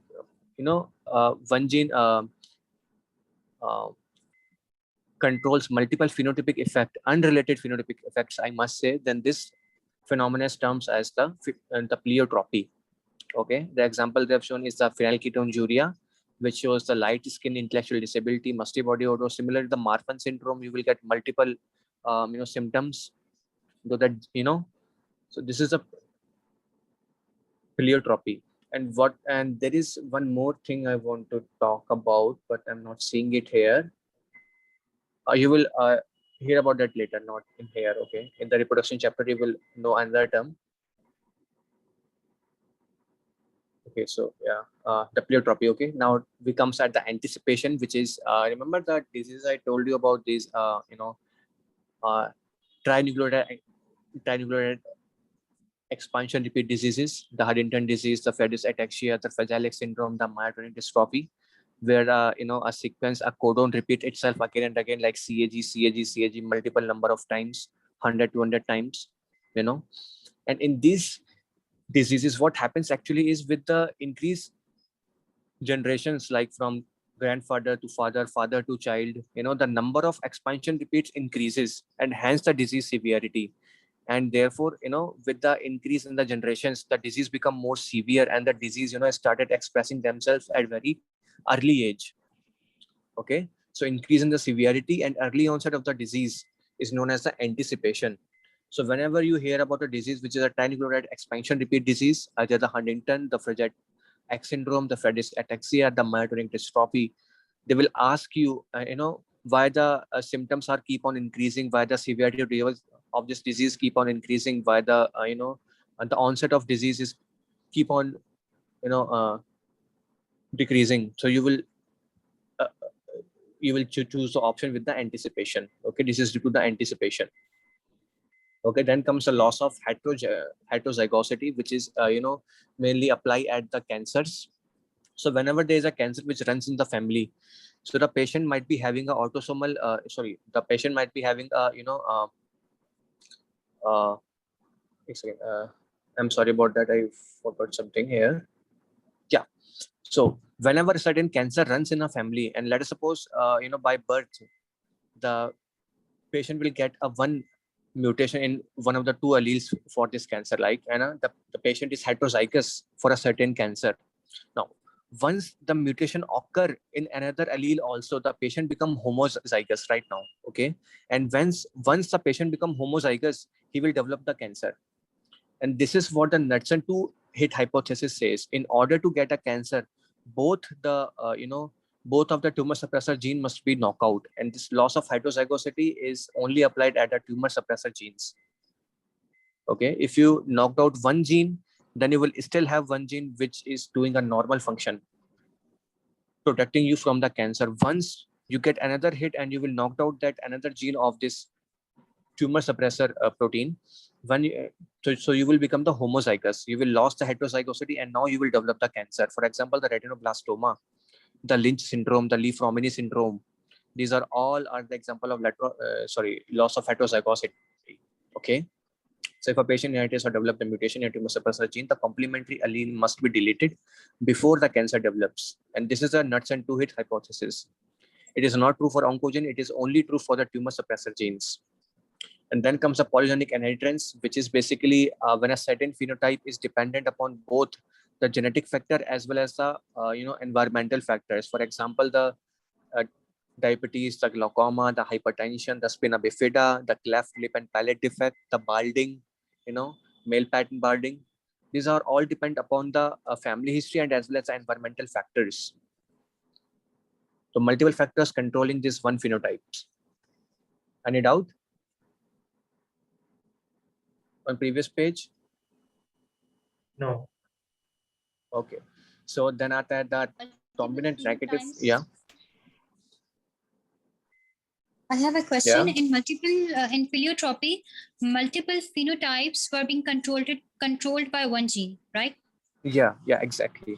Now Multiple in unrelated polygenic, phenotype. and now in polygenic inheritance, we have a disease, one disease being controlled by multiple factors, be it genetic, be it environmental. Yeah, exactly. Like diabetes, like balding, like hypertension. You always, hear the patient saying he's having a family history of hypertension. But there's, that not always means that he will develop the hypertension, right? Because it depends upon both the environmental factors as well as the genetic factors. What he eat, how much exercise he do, it all controls the disease. How did you get a question on that? You were asked to describe the. They will describe you. They will show you a disease, a symptom of the disease, for example, cleft lip and palate, and they will ask you. They will write a statement from the doctor. What your doctor should be saying to the patient. That it is not always controlled by the genes. Your family history is not that much important, or your family history is important, as well as the environmental factors are important. So that type of statement they will write as an option, and they will ask you which statement is correct regarding this disease. For example, the obesity. There's a question on the ethics, I think, on the obesity, and the patient asks whether my family history plays an important role in this disease. And the option goes to, yeah, your family history plays an important role, but also the environmental factors are controlling this disease too. So that's how you know which diseases are controlled by both environmental factors as well as genetic factors. The list I already told you this: hypertension, the balding, and other diseases. Okay, thank you. Then comes the dominant negative mutations, which is whenever there is one mutation occurs and the patient become heterozygote. So what happens is that the mutated gene will affect the function of normal gene. For example, when a p53 mutation occur in one gene, then the abnormal gene will block, or basically disturbs the function of this non-mutated p53 gene. Okay, so this is a dominant and negative mutation. Okay, when a heterozygote produce a normal produce a non-functional altered protein that also prevents a normal gene from functioning. Example, p53 is given. Then comes the linkage disequilibrium. Now, let us suppose there is a allele A and a, yeah. Can you please repeat that dominant negative mutation, please? Let us suppose you have two genes p53, and one of the genes become mutated. Now the patient become heterozygote. Okay. Now what happens is that this altered gene, this abnormal gene will also prevent the functioning of this normal gene. Okay, it will make a protein which prevents the normal gene from functioning properly. This is a dominant negative mutation. When a single mutated p53 tumor suppressor gene results in a protein that is able to bind DNA and blocks the non-mutated p53 from binding to the promoter. When this mutated gene binds to the receptor, then the non-mutated gene cannot bind to the receptor, right? Non-mutated protein. And that's how this mutated p53 affects the function of normal p53. This is a dominant negative mutation. Okay. Then Can comes you a give linkage. example of it? Like Marfan syndrome is one that you've written. There's another example. No, I just know about these two only. Okay. I mean, I never encountered a question on this phenomena, so not much examples are given there. But you should know about this p53 for sure. You can encounter a question on that. Then comes a linkage disequilibrium. Let us suppose there are two alleles, the allele A and the allele B. And let us suppose the frequency of allele A is X and the frequency of allele is Y. Now, if the two alleles are free to come together and free to move away from each other, then the frequency of A and B to come together will be XY, right? But the scientists have found that the A and B found in much more frequency together than apart. That the frequency of AB being together will be greater than X and Y. And why this happens? Because A and B are linked together. So whenever cell division occurs, whenever separation of chromosome occur, these two alleles will always go together, and that's why the frequency of occurring of A and B together will be higher than what it actually should be. And this is a linkage disequilibrium. If it is equilibrium, then this frequency AB will be equals to XY. But there is a linkage disequilibrium, then the frequency of AB either the high or lower than what is expected. So a tendency of certain alleles at two linked loci to occur together more or less often than expected by chance is basically a linkage disequilibrium. And you should know that it is not measured in the families, it is measured in a population. And the frequency is always varied. Yeah. The two alleles to be passed on together is high because they are too much close to each other on the chromosome. Yeah, exactly. They're too much close on the chromosome and they're linked together. That's why they are occurring more frequently than what they should be if they're free to go, right? Okay. Then comes the mosaicism. You should know that mosaicism is a mitotic error, no, not a meiotic error, and the mosaicism cannot be inherited. Okay, what happens is when a cell lineage is kind of mutated during the developmental period, when the zygote forms, it divides into 2 cells, then the 4 cells and the 6 cells, the stem cells, right? And let us suppose one of the stem cells get mutated, so it will create a different lineage of cells inside the same body. Now the patient have 2 type of cells, one with the normal lineage and one with the mutated lineage. So the presence of these 2 distinct cell lines within the same body known as a mosaicism.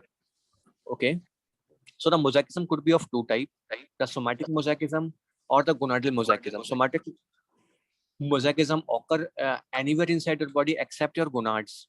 When in your blood, let us suppose there are 2 lineage of lymphocytes are present. One is a X lineage and one is a Y lineage of lymphocytes inside your blood. So this is basically due to the somatic mosaicism, right? And this will affect the patient for sure, right?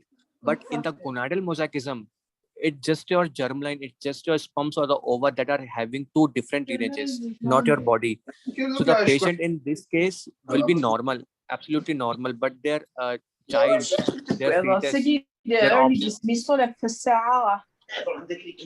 Can someone please mute their mic? Yes, please mute your mic. Yeah. Mute your mic. Suhaila is the one who is my song. I think my eyes is mute. Okay, now the gonadal mosaicism. So in this case, the patient do not develop any symptom because their somatic cells are absolutely normal, but their gonadal cells, their sperm or their ovaries are having 2 different lineages, one with the mutated and one are the normal. So their offsprings will develop the disease, but not the patient itself. Okay, this term as a gonadal mosaicism. And like I said, mosaicism cannot be inherited. Okay, so the patient, the offsprings of the patient will be abnormal completely, not the mosaicism. Okay, I hope you guys understand what I'm saying. Any doubt in that? The somatic mosaicism and the gonadal mosaicism, it is very important topic. Can you Can give you the please repeat example of the last point? Repeat the Yeah. last point only. Okay, The I have genetic. For the told you that last point. mosaicism, I have told you that mosaicism cannot be inherited. यानी कि from parents to offspring, 2 different cell lineages cannot be inherited from the parents. In the gonadal mosaicism, even when the offspring inherit the mutation, it will affect the complete body of the offspring. Offspring won't get the mosaicism, but the complete mutation, right? But the patient here, in this case, the father will be absolutely normal, and their multiple child will develop the disease, and that's how you know that this must be the case of a gonadal mosaicism. I've written down the example here. When the parents are all normal and they do not have any mutation or a disease, let us suppose there are 2 parents which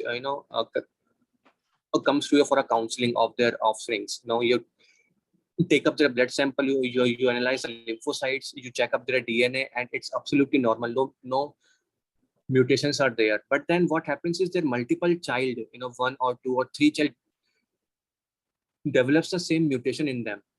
For example, take up the case of this achondroplasia. Parents are absolutely normal, they are tall, they are healthy, but the multiple often have this achondroplasia in them.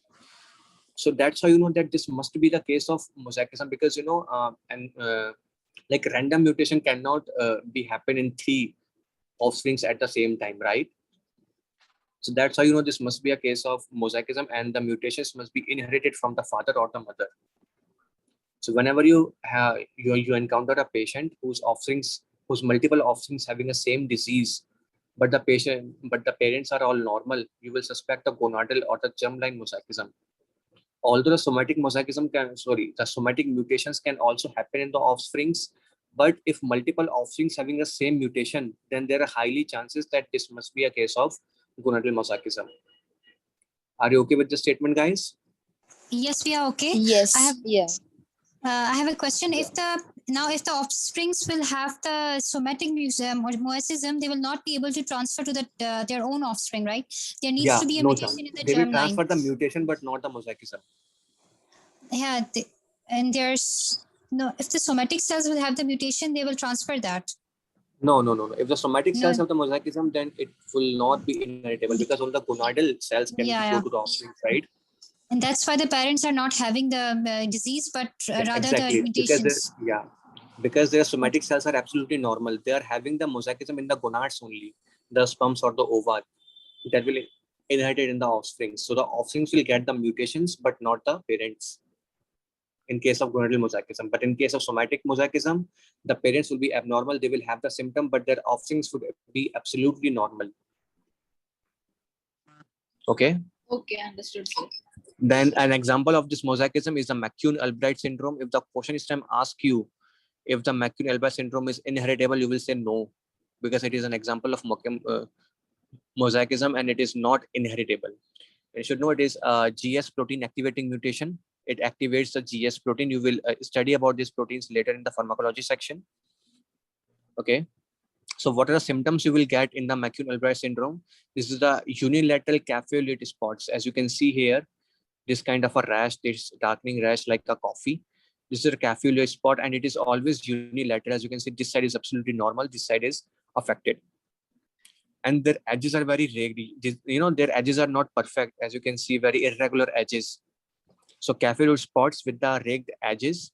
Then you will something known as a polyostic fibrous dysplasia, which is the fibrous dysplasia of the bone. Your bone will replace with the fibrous tissue and the collagen. So how you can expect a question on that? They will give you an x-ray where you are showing some where you will see some spots within the hips of the patient, like hollow spots, because the bone will be very bright, the bright looking, but these fibrous areas will be very darker appear on the bone. So that's how you know that this must be a case of polyostic fibrous dysplasia, which is a fibrous replacement of the bone inside the bone. Okay. And the patient must have at least one endocrinopathy, and most commonly the precocious puberty happen in this phase. So whenever you got a patient who is having a history of precocious puberty, and whenever a female has a precocious puberty, and she will always be a very short stature, or the male also, they would be short stature because early closure of metaphysic plate happens in this scenario in the precocious puberty. So the patient must be having a precocious puberty. She must be having a bone pain or easy fractures. Their X-ray will be very abnormal. They will have this atypical rash on the unilateral surface of their body, and that's how you know this must be a case of McCune-Albright syndrome. They can ask you about the mutation. They can ask you whether it is inheritable or not. Okay. So the bone will appear as a osteolytic lesions in the X-ray. I hope you guys know about the osteolytic lesions. Should I show you the X-ray? The osteolytic lesions are the ones with cavities in the bone. Yeah, exactly. The same cavities you will see in this fibrous dysplasia. But the fact is the bone is replaced down with the fibrous tissues. So the cavities will appear on the X-ray. The same thing. So you have the X-ray. Right. Can you show that? Yeah, I can search it on the internet also if you want. I will show you just a second.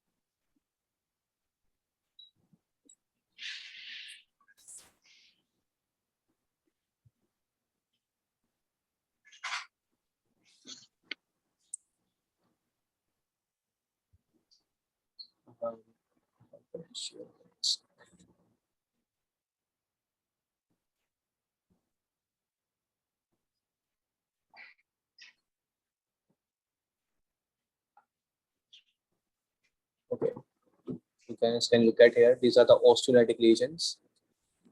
I mean, not the fibrous dysplasia, but the fibrous dysplasia will be appear like that only, the darker appearing lesions inside the bone. That's how you know the bone is not here. And along with these symptoms that I've told you, that rash and the precocious puberty, that's how you know that this must be the case of McCune-Albright syndrome. You guys have a very nice question over it. You can see that. they they have shown a X-ray of the hip where you can easily spot the osteolytic lesions in the X-ray, and that's how this must be a case of McCune-Albright syndrome. Am I clear, you guys? Yes. Yeah. Yes. Yeah. Okay, so very important, McCune-Albright syndrome. It is not inheritable because it is an example of mosaicism. Okay, then these two terms, the aneuploidy and the polyploidy. Aneuploidy means the presence of one extra chromosome only, like trisomy, tetrasomy, right, or disomy. And polyploidy is presence of complete extra set of chromosomes, which means from 46 to 69. Trisomy of every chromosome is known as a polyploidy. Aneuploidy is just presence of one extra chromosome. And when does this mosaicism occur? Shortly after the fertilization of the egg, so that one complete lineage of cell can be created new. Okay. Then comes the locus heterogeneity and allelic heterogeneity. I think I explained you very clearly already, right? Locus heterogeneity occurs when different mutations occur at different loci or different genes, and they will all produce a same phenotypic effect. For example, the retinitis pigmentosa, the osteogenesis imperfecta, the Ehlers-Danlos syndrome, I told you, multiple genes mutations occur, but they will all produce the same phenotypic effects. And this is your locus heterogeneity. Similarly, the allelic heterogeneity, when multiple different types of mutations occur in the same gene, right? But they will show the same effect. Different mutations occurring in the same gene, but they will show the the same effects. For example, the beta thalassemia, it can have a promoter sequence. Yeah. Hi, how are you? I left you yesterday. I was exhausted. Please mute your mic. Okay, I will repeat it again.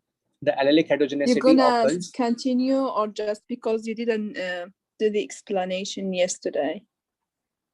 Okay, so I will continue from here. Don't worry, you can cover it. Okay, so the allelic heterogeneity occurs when different. How about that one from yesterday about the Yeah, I've told them the example of beta thalassemia. Yeah. Right, three type of mutations can happen in the beta thalassemia. One is the promoter sequence defect.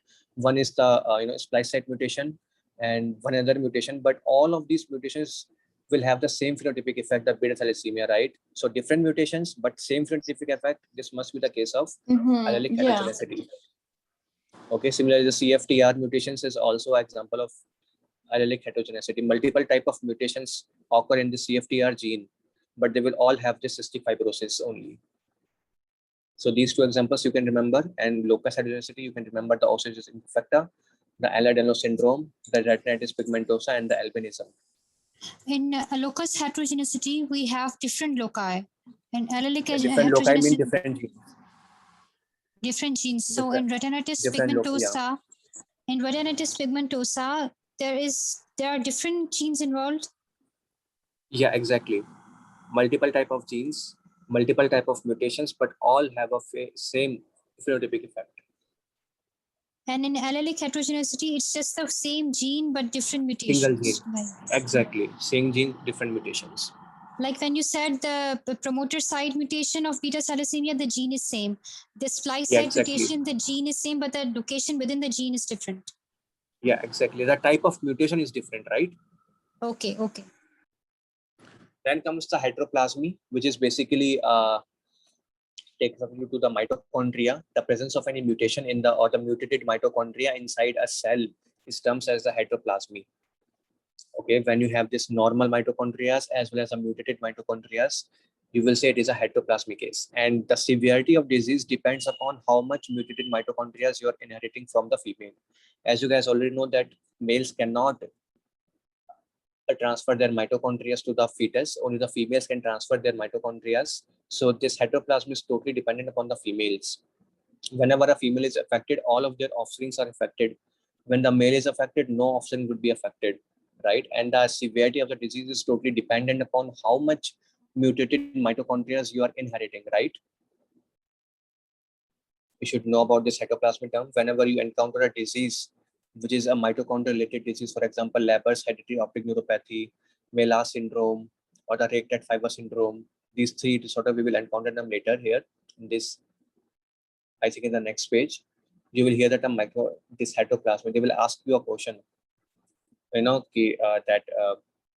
about the severity of the disease? What factors the severity of disease depends? So you will say that it depends upon the number of mutated mitochondria, and the term is known as a heteroplasmy.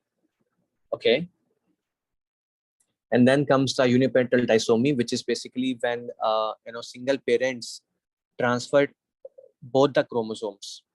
Okay, when a single parents transfer 2 copies of the chromosomes and no copies from other parent would be present. For example, you have you will hear about 2 disorders, which is Angelman syndrome and the Prader-Willi syndrome, where only the male or the female will transfer their chromosome. So whenever 2 copies of the chromosome came from only one parent, not both the parents, this term as the uniparental disomy. They will try to trick you in the case. They will give you a case where one male is like heterozygous for some autosomal recessive disease, and the female would be absolutely normal, and then somehow you will get the offspring with the disease, right? And that's how you know that there must be a case of uniparental disomy. Both of the abnormal gene must be come from the same male parent. Okay, I hope you guys are understanding me. It's a bit complicated thing, right? They will describe you a scenario where the male patient is having an autosomal recessive disease or the genotype of the autosomal recessive disease, and female will be absolutely normal, but somehow they will get an offspring having the disease. And that's how you know that this small a or the abnormal mutated gene must be transferred. Both the copies of this gene must be transferred from one parent only, the male. That's why the offspring would be having this disease. And the examples of these 2 disorders of this uniparental disomy is basically your Angelman syndrome and the Prader-Willi syndrome. You will study about them in later next page, I guess. Then comes the Hardy-Weinberg population genetics. Very important, guys. They will describe your scenario and before moving towards the other, can you repeat the heteroplasmy? Heteroplasmy, I told you, is the presence of both abnormal as well as the normal mitochondria. And the severity of disease depends upon how much mutated mitochondria you are getting inside your cell. You are inheriting from the female, because the mitochondria can only be inherited from the female. Male do not contribute to the inheritance of the mitochondria, right? So if a female is affected, then it will transfer its mutated mitochondria to the to the generations, right? And the severity of this disease is totally depend upon how much mutated mitochondria you're inheriting from the female. As you can see, the first aid writes a line that mutated DNA passed from mothers to all the offsprings, but the severity depends upon how much mutated DNA is being passed on. So this is the heteroplasmy. Severity depends upon the portion of abnormal to the normal mitochondria in the patient cells. Okay, so is that clear now? Yeah. Yes. Okay, so now the Hardy-Weinberg principle, they will give you a scenario where they will give you a certain number of individuals with a disease, certain frequencies of a gene, and they will ask you how much is the chance that a offspring will inherit the disease. Okay, I will show you a calculation, but I don't know how. Okay, so let us suppose there is a family, or there is a population where the frequency of of a disease is basically 0.2. Let us suppose. Let me open this pen thing. Okay, let's suppose there's a population where the individuals having the disease frequency is basically 0.2. Okay, and then they will give you something like a case. So yeah, anyone wants to say something? Anyone? No. Okay, I was hearing some voices, so I thought, okay, so let's suppose they will give you a case where the frequency of certain disease is basically 0.2, and they will tell you that this must be a case of autosomal recessive disease. So what you will do is 0.2, because it is an autosomal recessive. So you create a box, and this 0.2 correspond to the frequency of this small a and small a here, right? And this will denote as this Q square. Q square is basically the frequency of inheriting the small a and small a, and the patients, all the patients with this small a and small a must be having the disease, right? So the 0.2 is actually your Q square. And by default, because these diseases are very rare, as you can see, there's only 0.2% chance of inheriting the disease. Okay, so by default P square will be equals to 1. You will always write that P square will be equals to 1. Okay, now you will see that formula, this P square plus 2PQ plus Q square equals to 1. They will ask you the carrier frequency first. What is the chances of being a carrier? So they've already given you this key in this Q square. This Q square will be equals to 0.2. So you should need to calculate the frequency of Q only, not the Q square, but just the Q. So the Q will be equals to under root of 0.2, right? 0.2. Now, what is the carrier frequency? This 2PQ you are seeing here, this 2PQ is actually the carrier frequency. You need to calculate this. And I've already told you that P square must be 1, so P will be equals to 1. So 2Q will be equals to 0.2 under root. Sorry, this 2Q, you need to calculate this carrier frequency, right? And Q, we already know that this must be equals to 0.2. So the carrier frequency must be equals to 2 under root of Q, which is 0.2. So that's how you know this is a carrier frequency. I hope you guys understand this equation. You just need to know that P plus Q. P is the normal gene, Q is the abnormal gene. This is equals to 1. So the P square will be equals to the having a normal allele, which is A, and Q square is basically having the Q square is basically a frequency of having a disease, which is small a and small a. 2PQ is basically the carrier state. So they will give you the frequency of certain disease, and they will ask you what is the carrier frequency. The carrier frequency must be equals to 2PQ.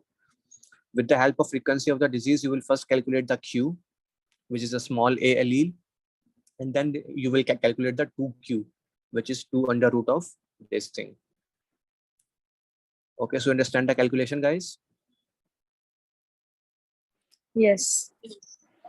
I can repeat it again because it is very important. You can expect at least one question from this Hardy being the principal. Okay. And then they will ask, okay, So should I repeat it again? Can you repeat, please? Okay, so let me take a pen and a paper. Wait for a second, guys. I will open my camera.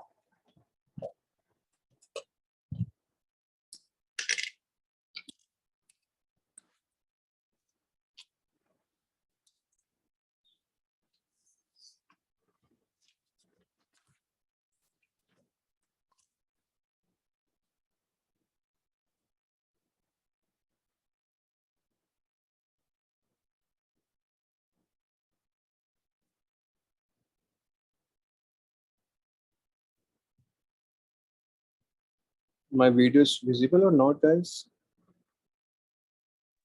Yeah, it's visible. Can you see the pen and the paper? No. You Can see your pen and face. paper are not visible. Now? Yes. No. Pen and paper are not visible. You can. We sir, cannot you can see. You can just open the notepad on your computer and then just. It's actually kind of very difficult to write it on the laptop actually. Yeah, we can see your. We You can can see open my your screen. paper. Yeah, everyone can see my paper. Yes. Yes. Yeah, we can see. Yeah. Okay, so let us suppose they will give you an example of a certain family. Okay, and the family is having is from a population where a frequency of certain disease is basically 0. Let us suppose 0.16. Okay, this is a frequency of having a disease in a population. Okay, they will tell you that the female is a carrier of the disease. Okay, the female is a carrier of the disease. So the carrier status of the female is already known, which is small a and small a, right? And they will ask you if a donor from this population is taken, then what are the chances that the offspring will get the disease? You understand my question? Yes. They will tell you about a population where having a certain disease is basically whose voices is. They will ask, so they will give you a population where the frequency of certain disease is given, and they will tell you that a donor is selected from this population. They will tell you that female is a carrier of the disease, and if they mate, then what is the chances that the offspring will get the disease. So what you will do first, you will use the Hardy-Weinberg principle, which says that the frequency of double, इसको मैं write करता हूँ, this double A will be equals to P.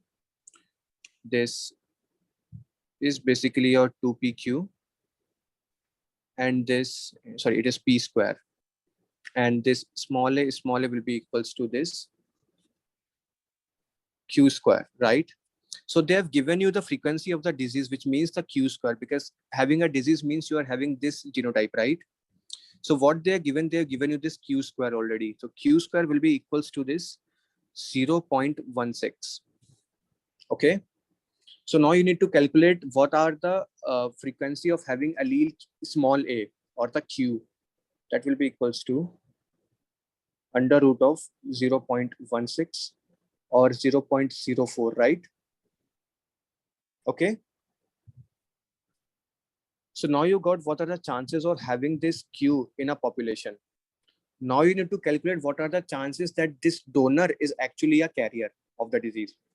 So how we can calculate this? This is the carrier status, 2PQ. We already know that P is basically a very large number. This must be a 1, because having a disease is very rare in this population. 0.16 is nothing. So you can just write it as 1 always. You need to write this as 1. So now we know that P square equals to 1, or P is equals to 1. So 2PQ can be reduced to 2Q only, right? And this would be equals to 2 into 0.04, which is 0.08, right? So having a carrier frequency is basically 0.08. These are the chances that this donor is a carrier. And we already know that female is a carrier. The carrier frequency must be equals to 1. So the carrier frequency of female is 1, and the carrier frequency of male or a donor is equals to 0.08. Now, if they have an offspring, let us make a Punnett square. This is a female status. This is your male status. Okay.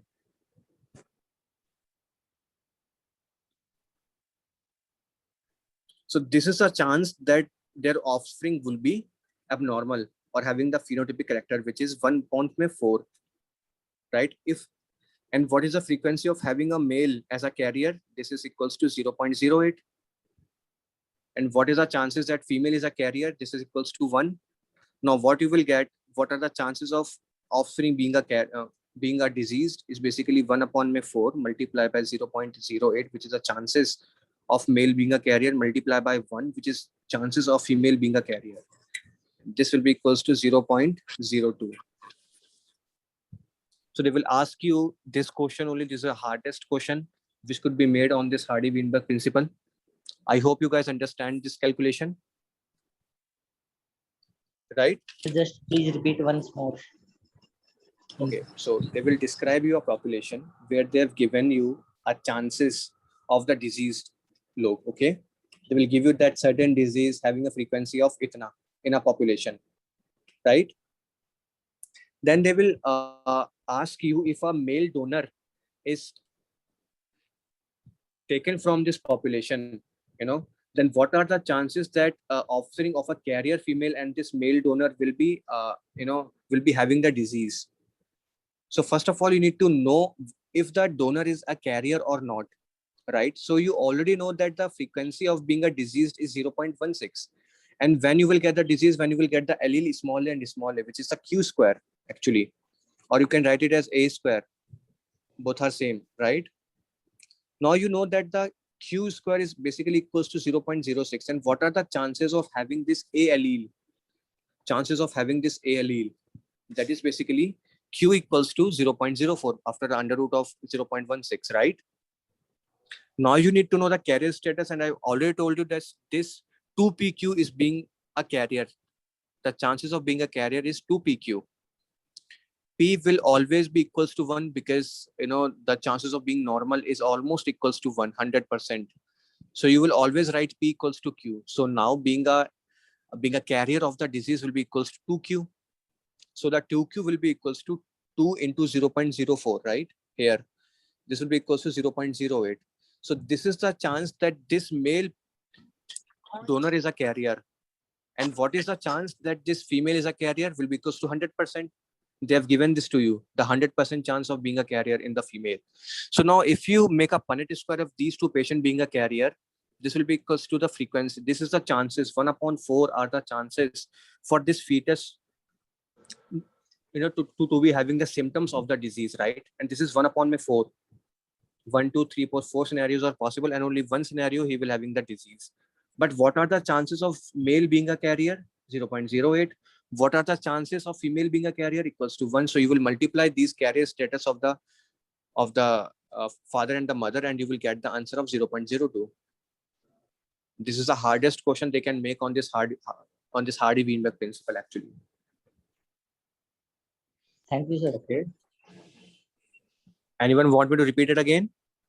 No, that's okay. I think we can move forward. Okay.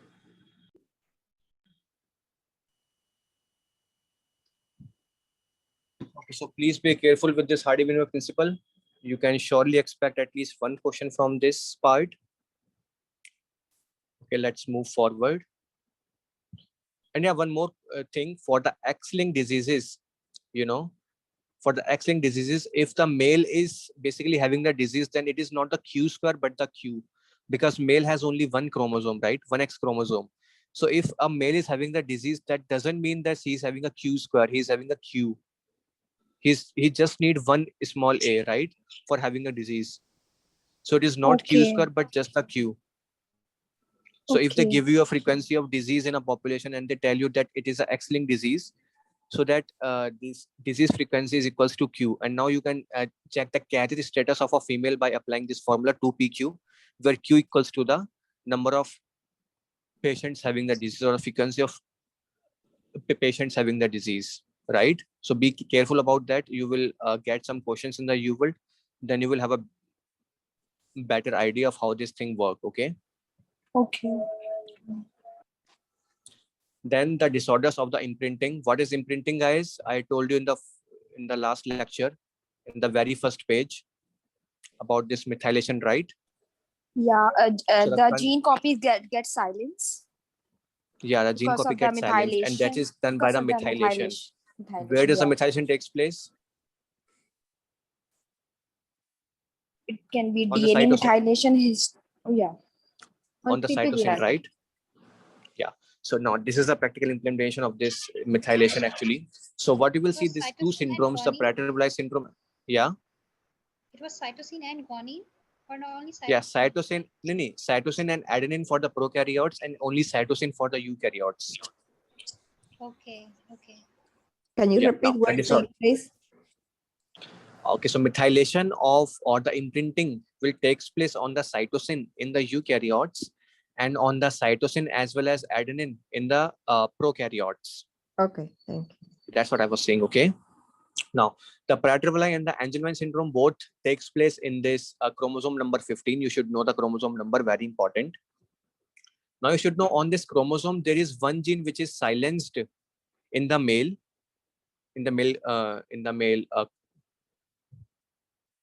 chromosome, and there is one gene which is silenced in the female chromosome by default. Okay. Now let us suppose if two copies of chromosome number 15 came from only one parent, which is male, then both the genes by default will be imprinted in the male. So the offspring will lost both the copies. You guys following what I'm saying? This is a default scenario in our body, that in the chromosome number 15, one copy of, one gene from this chromosome will be silenced in the male, and another gene will be silenced in the female chromosome. By default it is, right? Now these syndromes will happen when both of the genes will be knocked out, and this could happen when either of the chromosome is inherited from one parent only. Okay. You guys understand what I'm saying, or should I repeat myself again? No, I think it's okay. Okay, now the Prader-Willi syndrome will occur when both the copies came from female, because there are some genes which are imprinted in the female chromosome, and if both the copies came from the female, then both of the gene will be knocked out, right? And that will lead to the Prader-Willi syndrome. Or sometimes what happened, because female copy is already knocked out by default, if somehow male copy is already deleted by some kind of a mutation, then you can also get this Prader-Willi syndrome. Okay, so maternally derived genes are silenced already, and if the parental allele is deleted, then you will get this Prader-Willi syndrome. What are the symptoms of this syndrome? There is this hyperphagia thing. Okay, these patients are always hungry, and that's why they will get very obese. They will have very high BMI. They will get this intellectual disability, the hypogonadism, and the hypotonia. And one more thing, they are very short stature. So whenever they describe you a patient having all these symptoms, you will think about the Prader-Willi syndrome. They will ask you the cause of it. There must be a parental deletion, or either that both of the copies came from the maternal origin. That is uniparental disomy I've told you about in the previous page. Okay, you should know the chromosome number, which is chromosome number 15. Okay, then comes the Angelman syndrome. In this syndrome, what happened? Either the female copy is deleted, because by default, male copy of this gene is being deleted already. So if the female copy is also deleted, or both the copies came from the male, then you will get this Angelman syndrome. In this case, the patient will be having seizures, and they will always, keep on laughing at inappropriate scenarios. So whenever you get a patient who is having seizures and he's very happy baby, you will think about this Angelman syndrome, and they will ask you the cause of it. So the cause is basically the deletion in the maternal copy of the chromosome number 15, or either both the copies came from the parent. Sorry, from the male parent. Okay, you should know the chromosome number. That is most important thing. Any doubt in this disorder, guys? So they can ask you either which one was mute or where both coming from. It Yeah, could be exactly. like two different questions. In Prader-Willi, the deleted copy would be of male parent, or either both copies are from the female parent. In the Angelman syndrome, either deleted copy is of female parent, or both copies came from the male parent. Okay. You should know the number of chromosome, which is chromosome number 15. Okay. As I told you, as I shown you here, this is a chromosome number 15, and these darker are the imprinted genes. By default, these gene will get imprinted. So you will get one active gene in the male copy and one active gene in the female copy. If somehow one of these will knocked out, then you will get this Prader-Willi or the Angelman syndrome. Now comes the mode of inheritance. First one will be the autosomal dominant. If in case of autosomal dominant, one parent have the disease, then there are 50% chances of being inherited by this parent. 50% of the offsprings will be affected. And you should know, in case of autosomal dominant scenarios, no parental line, no generation would be left unaffected. Every generation would be affected. If you're getting a generation which is not affected, then this must be either the case of autosomal recessive scenario, or this must be a incomplete penetrance case. Remember, incomplete penetrance, when you're having a genotype but do not develop the phenotype. So two scenarios could be possible in the autosomal dominant. Okay, you should know just this, the fact that if one of the parent is affected having the dominant gene, then almost 50% of the offsprings will be affected. You should know the example of all the autosomal dominant diseases. We will study them later in the next page, the examples, but just know about it. Okay, then comes the autosomal recessive condition. If one of the female or the male is a carrier, then there is just 25% chances that their offsprings would be affected by this disease. There are 50% chances that they must be the carrier, and there is only 25% chances that the offspring would be normal. As you can see, out of these three, this one is affected, right? And you should also know that they will show you the skip generations, which means that it is not necessary that all the generations are affected. There will be some generations left without any phenotypic effect, and then suddenly that disease will re-emerge in next generation. And that's how you know that this must be a case of autosomal recessive. Okay. So when two carriers or heterozygous are the pair, and you should also know that for disease being transferred to the next generation, for the offspring should be affected, both the parents must be having a carrier status. Okay. The male and the female both must be carrier in order to transfer the phenotype to the next generation. Otherwise, it would not be possible. Okay, so when two carrier or the heterozygous parents, on average, one of the four children would be affected, homozygous for a certain trait, 50% of the children would be carriers, and 25% of the children would be neither affected nor the carriers. You should know this fact only. Then comes the X-linked recessive. Okay, so for the X-linked recessive, you should know the male parent can only transfer their X chromosome to the female. Okay, no male to male transfer occurs, and female, one copy will be transferred to the male and one copy will be transferred to the female. So if male is affected, male father is affected, then no male offspring would be affected. And if a female is affected, then there is 50% chance of being a transfer the disease to the offsprings. The 50% of the female must be carriers, as you can see, 50% are carriers, and 50% of the male offsprings are affected. There is no male to male transmission occurs. So if they are showing you a pedigree where if male is affected, then no offspring would be affected, or no male would be affected, then this must be a case of your X-linked recessive disease. You should need to identify by looking at the pedigree what is the X-linked, where it is autosomal recessive, whether it is autosomal dominant. By just looking at the pedigree, you should need to identify the thing. Okay, that's how a question would be presented. Then comes the X-linked dominant scenario. Yeah. So if a mother has homozygous disease, homozygous genes, what are the chances in the son having the disease? If the female is having homozygosity, right? Yeah. You can draw a Punnett square again here. So let us, it's just a second. So if the female is homozygous and male is normal, you are saying, right? Yes. This is our homozygous female, the capital X and the capital X. This is your normal male, the capital X and a Y. Okay, so you will get a capital X and the capital X. This is small x. Okay, the male is normal, right? So this is small x, not a capital X. I'm sorry.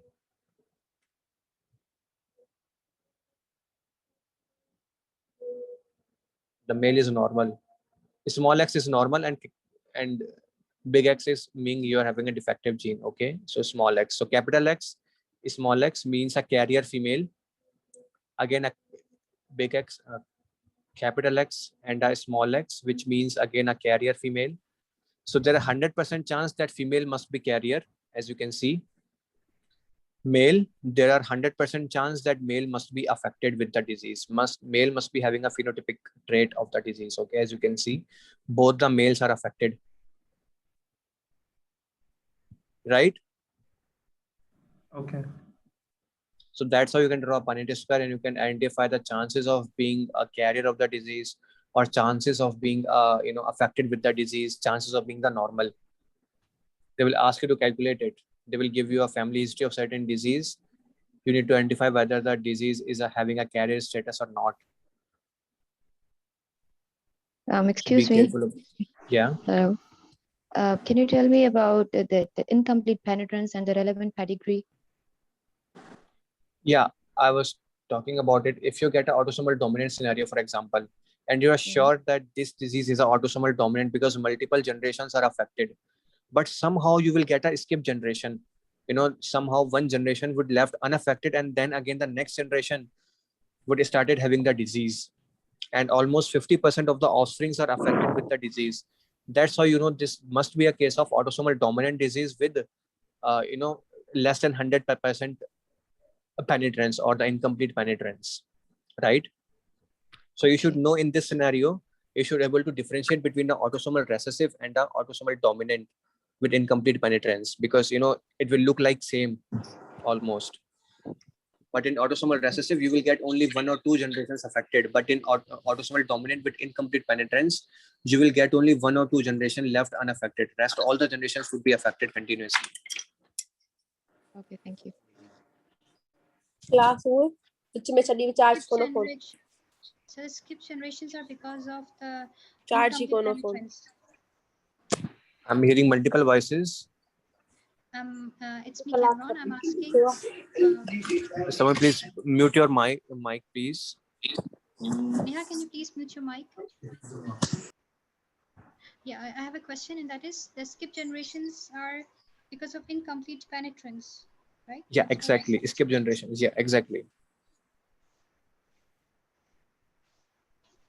Okay, so now the X-linked dominant, and you should know if mothers are affected with the X-linked dominant, then there are 50% chances of both daughter and the son being affected. As you can see here in this scenario, the mother is affected here, as you can see, and there's 50% chances that both male and female are affected. 50% chances. And if a male father is affected, then there is 100% chance that a female would be affected and 0% chance the male being affected. Because I already told you there is no male to male transmission occurs in the X-linked dominant. And you should know the name of 3 syndromes or diseases who's showing the X-linked dominant rate. And the first one is the fragile X syndrome. We will study that later. The Alport syndrome. Remember the collagen number for Alport syndrome? Anyone? I4. Collagen number 4. Yes, exactly. And one of them is a hypophosphatemic rickets. Like you already know that the bone is made up of calcium and phosphate. So if you have a deficiency of vitamin D, then you will lack the calcium and phosphate, right? And what you will get is a rickets. Now, in this case, in this autosomal dominant disorder, hypophosphatemic rickets, you will get a hypophosphatemia in your blood. There is a phosphate wasting occurring at the proximal tubules. And as a result, you will get very low phosphate. Your bone will become very big and the presentation will be same as a rickets. The bone pain, the fractures, the bowing of the legs. Okay. So this is hypophosphatemic rickets, the same as rickets, but it is due to the low phosphate content in your body, and it is an X-linked dominant disease. Then comes a mitochondrial inheritance. Remember what I told you already about it, the heteroplasmy. It applies here, right? As a first aid says, all offsprings of affected females may show signs of the disease. If a female is affected, then every individual or every offspring of the female must be affected. So if you are getting such type of pedigree, then you should know that this must be a case of mitochondrial inheritance. For example, here in this case, the female is affected, as you can see, and as a result, all of the offsprings of this female are affected. Similarly, the female here is affected, and as a result of all of the offsprings are affected. But as you can see, the male is affected here, and the female is normal, so no offsprings are affected. So you can just repeat this term. If female is affected, then all offsprings are affected. If you're seeing this type of pedigree, then this must be a case of your mitochondrial inheritance. Okay. And the severity of the disease depends upon how much amount of mutated mitochondria you're inheriting. Okay. And this terms as the heteroplasmy. And the 3 diseases are possible with this mitochondrial inheritance. The first one is the Melas syndrome, which is mitochondrial encephalopathy, lactic acidosis, and stroke-like episodes. The second is basically your myoclonic epilepsy with raked fibers. And the third one is your Leber's hereditary optic neuropathy. You can write them down. First aid has already mentioned only the 2 diseases, which is Melas syndrome and Leber's hereditary optic neuropathy, but there are 3 diseases, 3 different diseases. First one is the Melas syndrome. Second one is the myoclonic epilepsy with raked fibers. And third one is the Leber's hereditary optic neuropathy. Now, as the name suggests, Melas syndrome, it is myopathy, mitochondrial myopathy with encephalopathy, the lactic acidosis, and the stroke-like episodes. So whenever you encounter a patient having multiple episodes of strokes, having lactic acidosis inside the body, or having some CNS disease, anything like any, psychiatric disorder, anything like that, then you should know that this must be a case of Melas syndrome, and they will ask you what type of inheritance pattern they show. So they will show the heteroplasmy. Okay. Secondary. This is the myoclonic epilepsy with raked fibers. You will see the multiple episode of epilepsy in these patients, and the microscopy of this patient will show you the raked red fibers. Why these raked red fibers are showing? Because of the accumulation of diseased mitochondria. You should know the mitochondria give it, the red color. So after the accumulation of diseased mitochondria, you will see the muscle fibers being very red.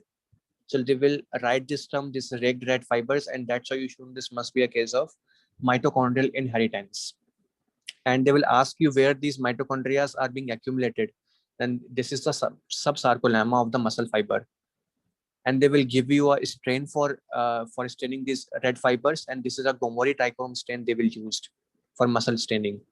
Gomori trichome staining is used for the muscle staining in case of mitochondrial syndromes. Okay, the third one is a Leber's hereditary optic neuropathy, in which you will get the blindness. Because it is optic neuropathy, it will affect your optic nerve. This causes the death of the optic neurons and will, it will cause the blindness.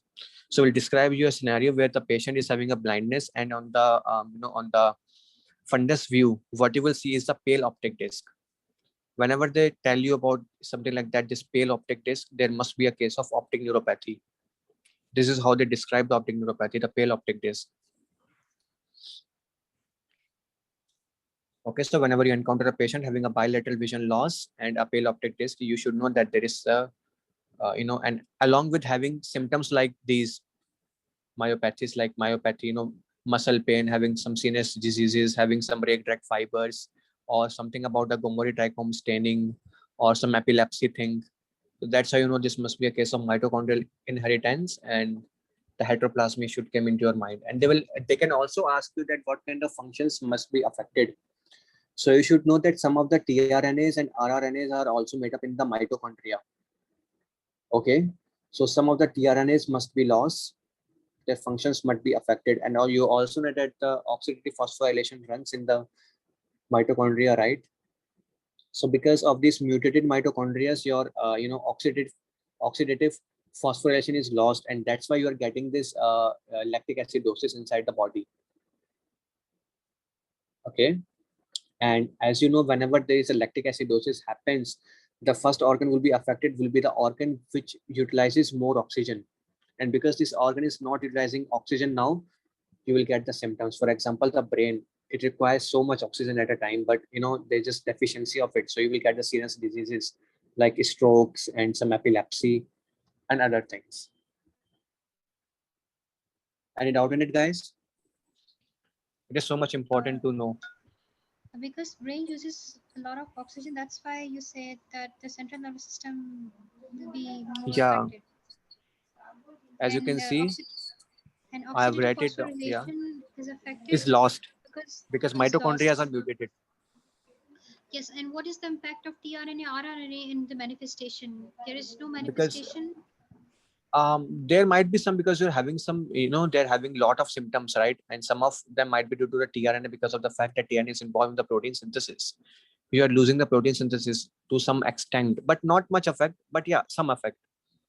Actually, there was a question in the step 1, they have asked about it in the mitochondrial inheritance. They they show a scenario where the patient is having these symptoms, and they've asked that why the patient is having these symptoms, or what functions must be affected due to this scenario. And they didn't write an option about this oxidative phosphorylation, but they wrote an option saying the tRNA.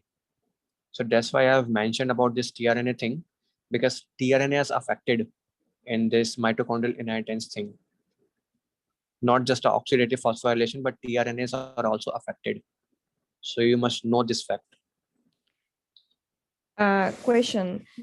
Yeah. There are mitochondrial diseases, will always see it when they are in kids, or can they stay and then Even manifest later in life? in the kids and in the adults, it depends upon how much mitochondria you're inheriting, right? I told you the severity of the disease depends upon the mutated mitochondria, right? The heteroplasmy. If it is more heteroplasmy, more mutated mitochondria are there, that then it will present in the kids also. If you're having very few mitochondria, then it is very, it will present in the later life. Okay. And they've asked a question about it because, They will describe you a family where the father is having this symptom and the offspring is having this symptom, the grandmother having these symptoms, and they will ask you why such widespread array of the symptoms are there. Why the spectrum of symptoms are there, why the patients are not having similar symptoms. So the answer will goes to the heteroplasmy. Because of the heteroplasmy, the number of mitochondria will be different in different individuals, right? And the symptoms will totally depend upon how much mutated mitochondria you are getting from the female. Okay, thank you. Okay. Any doubt in this page, right, guys? No. No. Okay, so now you should know the examples of all these autosomal dominant diseases, and the easy way to learn it is that the fact that all the cancers inside your body are all autosomal dominant. All the BRCA gene mutation, the TP53, the Lee-Fraumeni syndrome, the Lynch syndrome, right? All of the cancers are the autosomal dominant diseases. Okay. Plus the neurological, there's a table in the FA about on this neurofibromatosis, Sturge-Weber syndrome, right? Osler-Weber-Rindau syndrome. There's a table on it in the neurology section. All of the diseases are autosomal dominant. So as you can see, the achondroplasia I told you already, the achondroplasia and this this table of Huntington's disease. Remember this table here? The neurofibromatosis, Huntington disease, achondroplasia, they show 100% penetrance. So you at least know these three examples. And now all these cancers inside your body are autosomal dominant. So you can learn from here, guys. See, the neurofibromatosis type 2, the tuberous sclerosis, the von Hippel-Lindau disease, the neurofibromatosis type 1, they are all listed in one table in the neurology section. And they are all the autosomal dominant diseases, right? The Huntington disease, the Lee-Fraumeni syndrome, the Marfan syndrome, okay, the familial adenomatous polyposis, which is actually your GIT section, the cancer, the GI cancer, right? The hereditary hemorrhagic telangiectasias, okay, the Lynch syndrome, all of the cancers are autosomal dominant. That's how you can learn these examples. There is no easy way. I'm sorry, guys. Yeah. The hereditary hemorrhagic telangiectasia, it's not a cancer, right? I just have to. Yeah. Just wanted to. I'm telling you a way to remember these things. All the cancers are autosomal dominant. First thing you need to know, okay? So whenever they describe you a scenario of a cancer, and if they ask you what type of dominance pattern they show, you should know that this must be a case of autosomal dominant without any doubt. There's a table in the first aid on the neurology section about this neurofibromatosis and other disorders, and all of the disorders listed there are autosomal dominant, except one, which is Sturge-Weber syndrome. It is mosaicism actually. Okay. Similarly, the Huntington disease, the achondroplasia, I told you 100% penetrance. These are the autosomal dominant diseases. Okay. The Osler-Weber-Rindau syndrome is autosomal dominant. The cancer, this familial adenomatous polyposis, it can lead to the cancer. It is autosomal dominant. The autosomal dominant, as the name suggests, in this polycystic kidney disease, it is autosomal dominant, right? So that's how you can easily learn these examples, because you should know these examples. You need to remember these examples. So that is the easy way to learn them. Then comes the autosomal recessive diseases. And there's no easy way. You should learn them just like that. I will skip that part, okay? Because there is totally learning, remembering thing, rectification.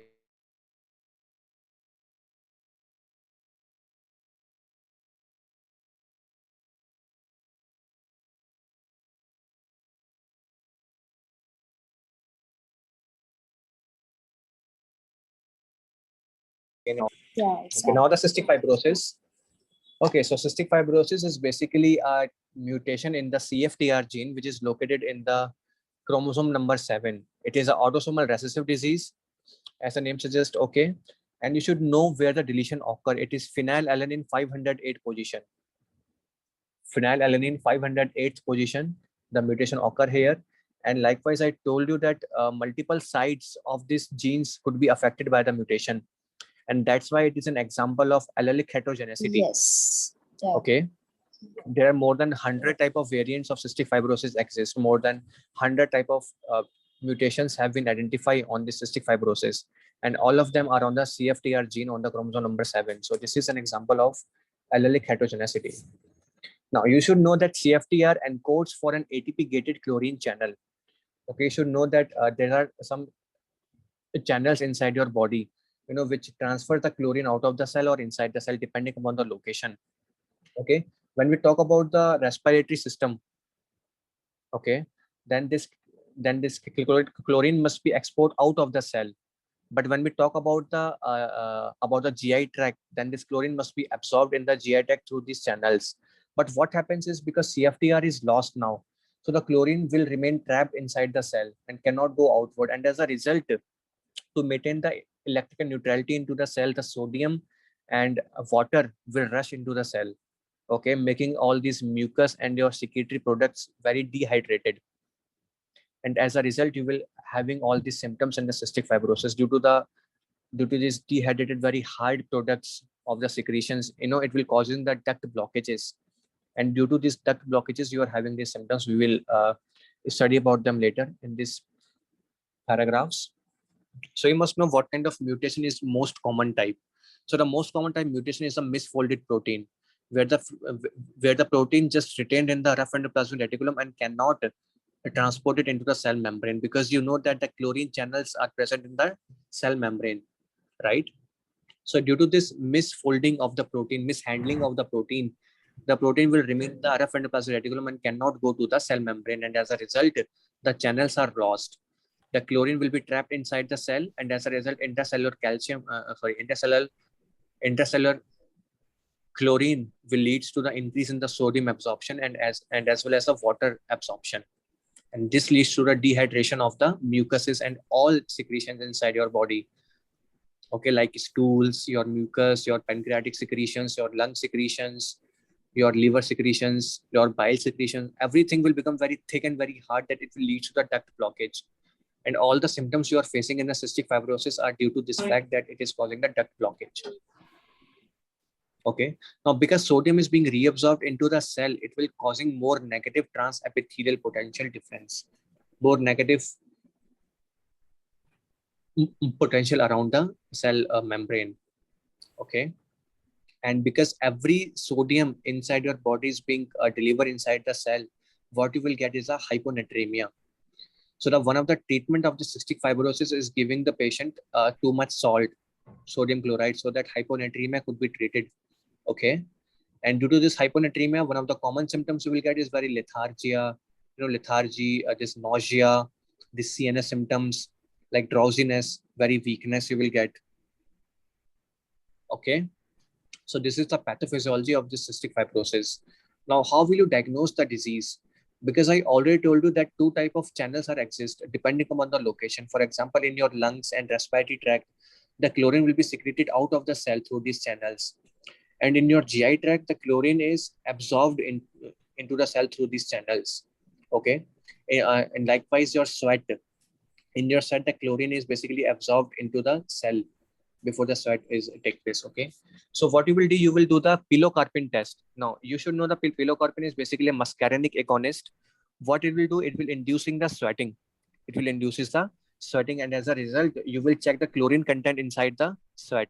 What you will get, because I told you that chlorine must be absorbed inside the cell while sweating, but because chlorine channels are inhibited in this case, the chlorine will not be get absorbed inside the cell, and as a result, it will lost in the sweat.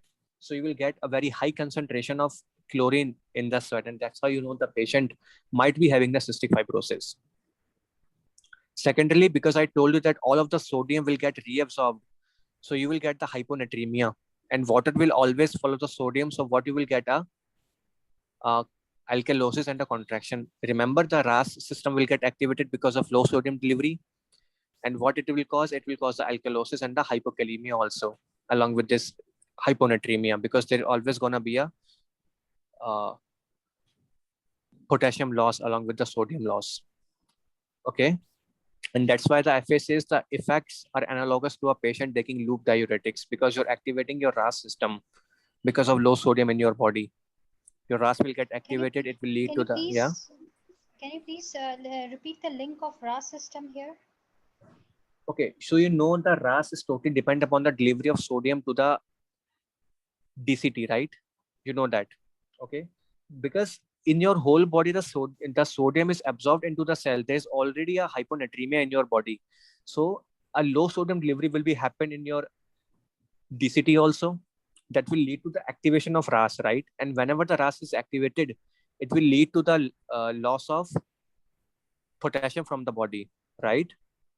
So that you can get the hypokalemia. You will study that later in the renal section, how you will get the hypokalemia due to the activation of the RAS, and you will also get the alkalosis because of this RAS. Okay, so you can measure the body pH, you can measure the potassium level, you can measure the sodium level and the chlorine level in the body. You will get very low level of these things, and that's how you know this must be a case of cystic fibrosis. You understand it now? Yes, I did. Yeah, RAS activation totally depends upon the sodium delivery. Okay. And second, because you know your secretions are all affected, all of your enzymes which are being secreted in in your GI tract will be affected. So one thing or one important test you guys should remember is the immunoreactive trypsinogen test. This test we use for the newborn screening.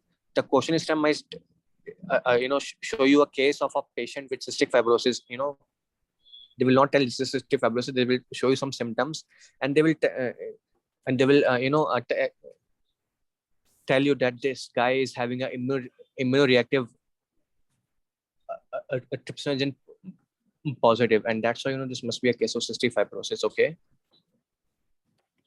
please remember this test, immunoreactive trypsinogen. This is very important. Okay, so now let's come to the complications of this cystic fibrosis, because I told you all of the complications are due to the fact that your secretions are very dry, very thick, very hard. Okay, so because of the blockages in your respiratory tract, you will get some infections, recurrent pulmonary infections in the kids and early childhood. You will get the staphylococcus aureus infections in the respiratory tract, pneumonia, recurrent pneumonia due to the staphylococcus aureus.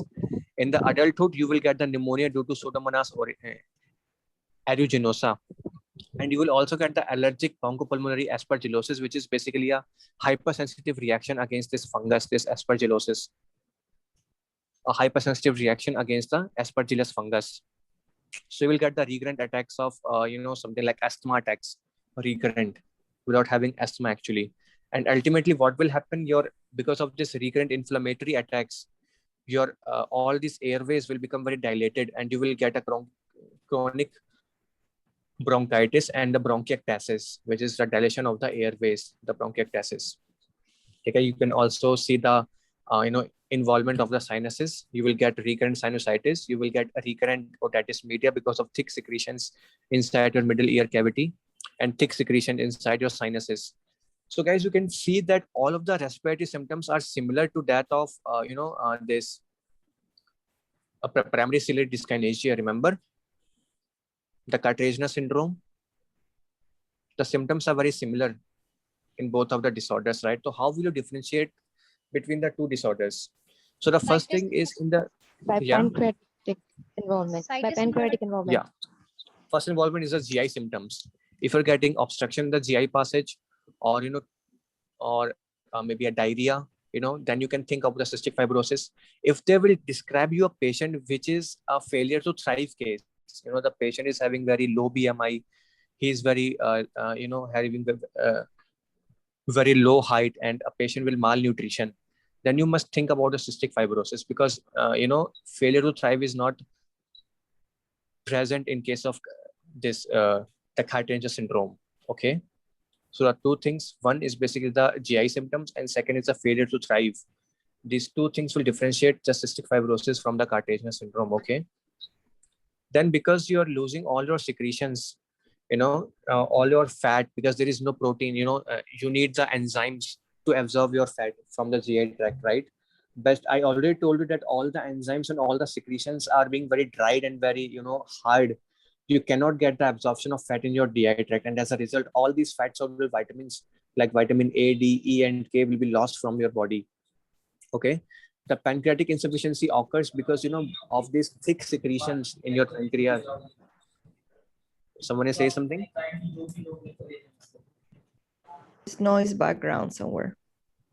Okay. So I told you because of these thick secretions inside your pancreas, you will get water blockage in the pancreatic ducts and you will get a pancreatic insufficiency. And whenever you get a pancreatic insufficiency, no fat enzyme could be delivered to the GI tract, and as a result, you will get the loss of all the fats, and because of loss of fat, you will get a steatorrhea. You will get diarrhea, which is rich in very fat.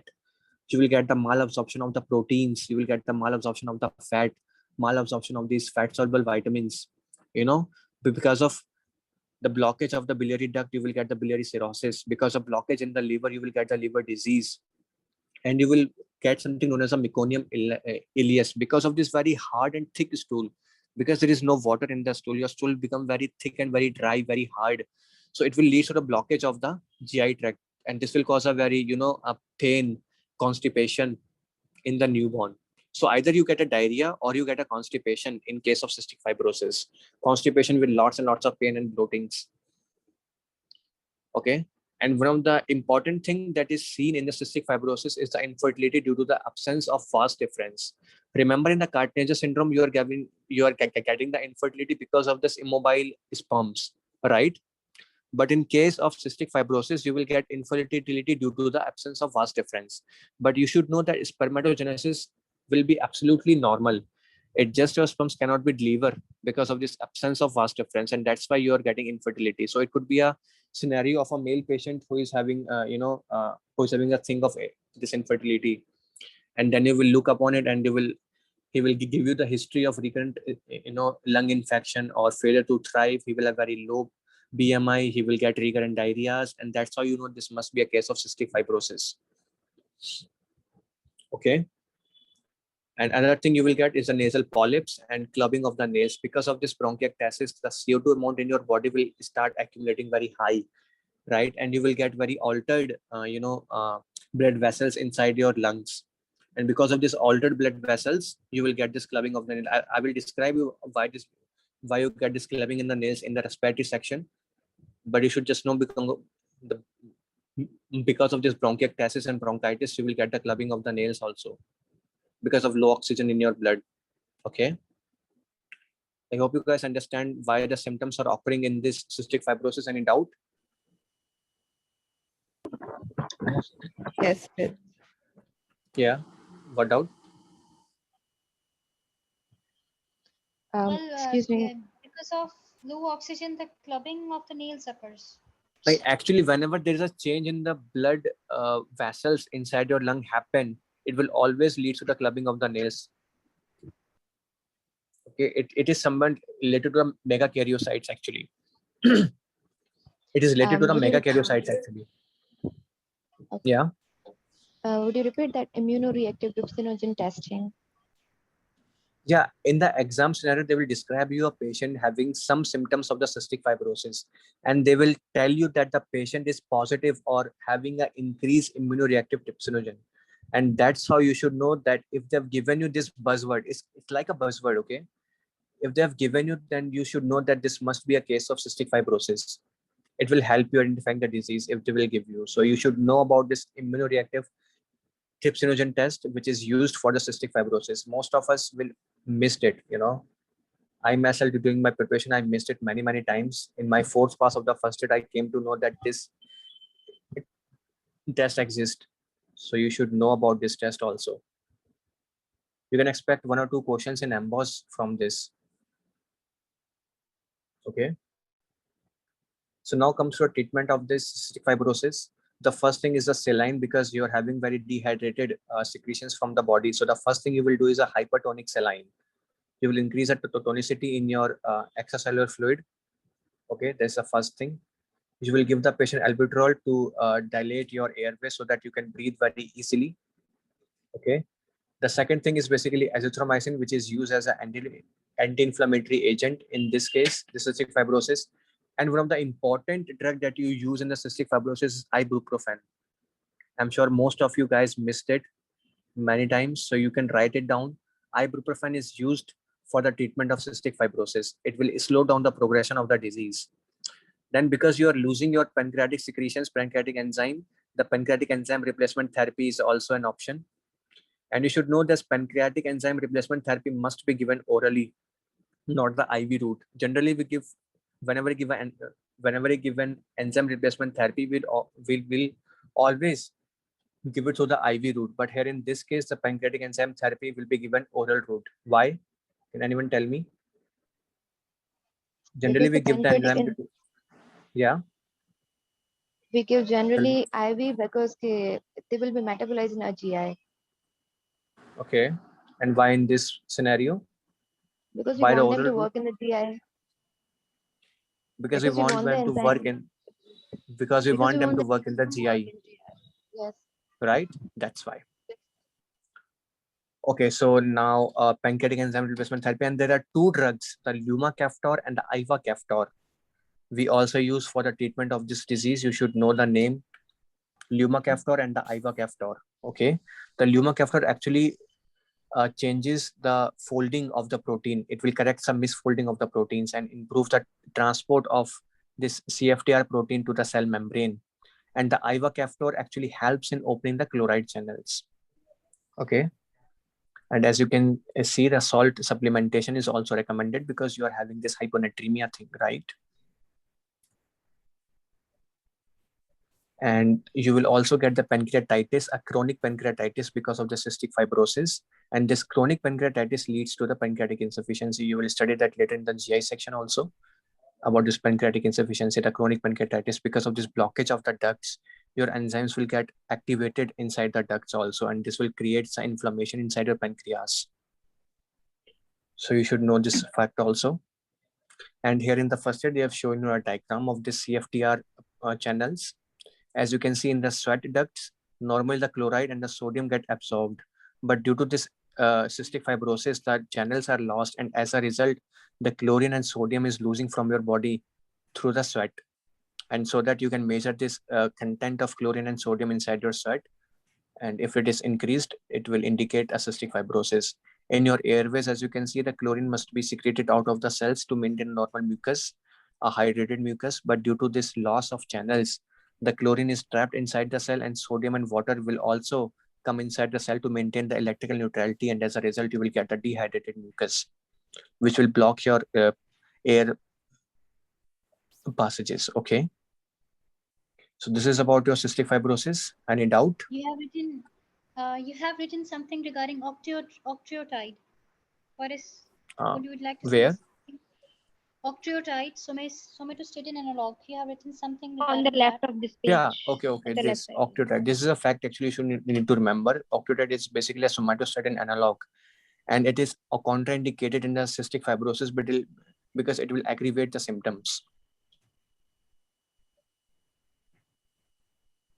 Because all these somatostatin analogs will inhibit the pancreatic enzymes. Guys, right? So you're already getting the pancreatic insufficiency, and above that, if you give a patient octreotide, it will just aggravate the symptoms more.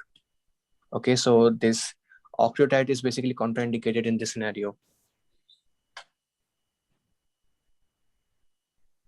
Okay.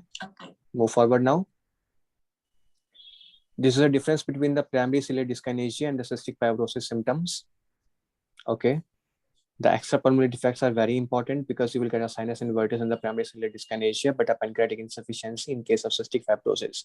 In both cystic fibrosis and dyskinesia, you will get the infertility, but infertility in dyskinesia is due to the immobile spermatozoa, where in this cystic fibrosis, it is due to the loss of vas deferens. You will get a failure to thrive in case of cystic fibrosis, but no failure to thrive or normal growth in the primary ciliary dyskinesia. Okay. Then some symptoms of this cystic fibrosis, the rhinosinusitis, which typically present you with a facial pain. I already told you in the last class about that.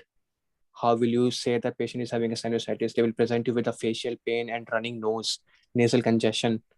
And how will they describe you a nasal polyp? They will tell you that, they're having some kind of a growth inside the nose mucosa, a glossy, shiny mass, they will tell you. And that's how this must be a case of nasal polyp. Okay, then X-linked recessive and X-linked dominant diseases we will study. Should we take a break now, guys? Yes, I think we should. Okay, 10 minutes break. Yeah. We'll meet Okay. again at 8. Okay. Okay.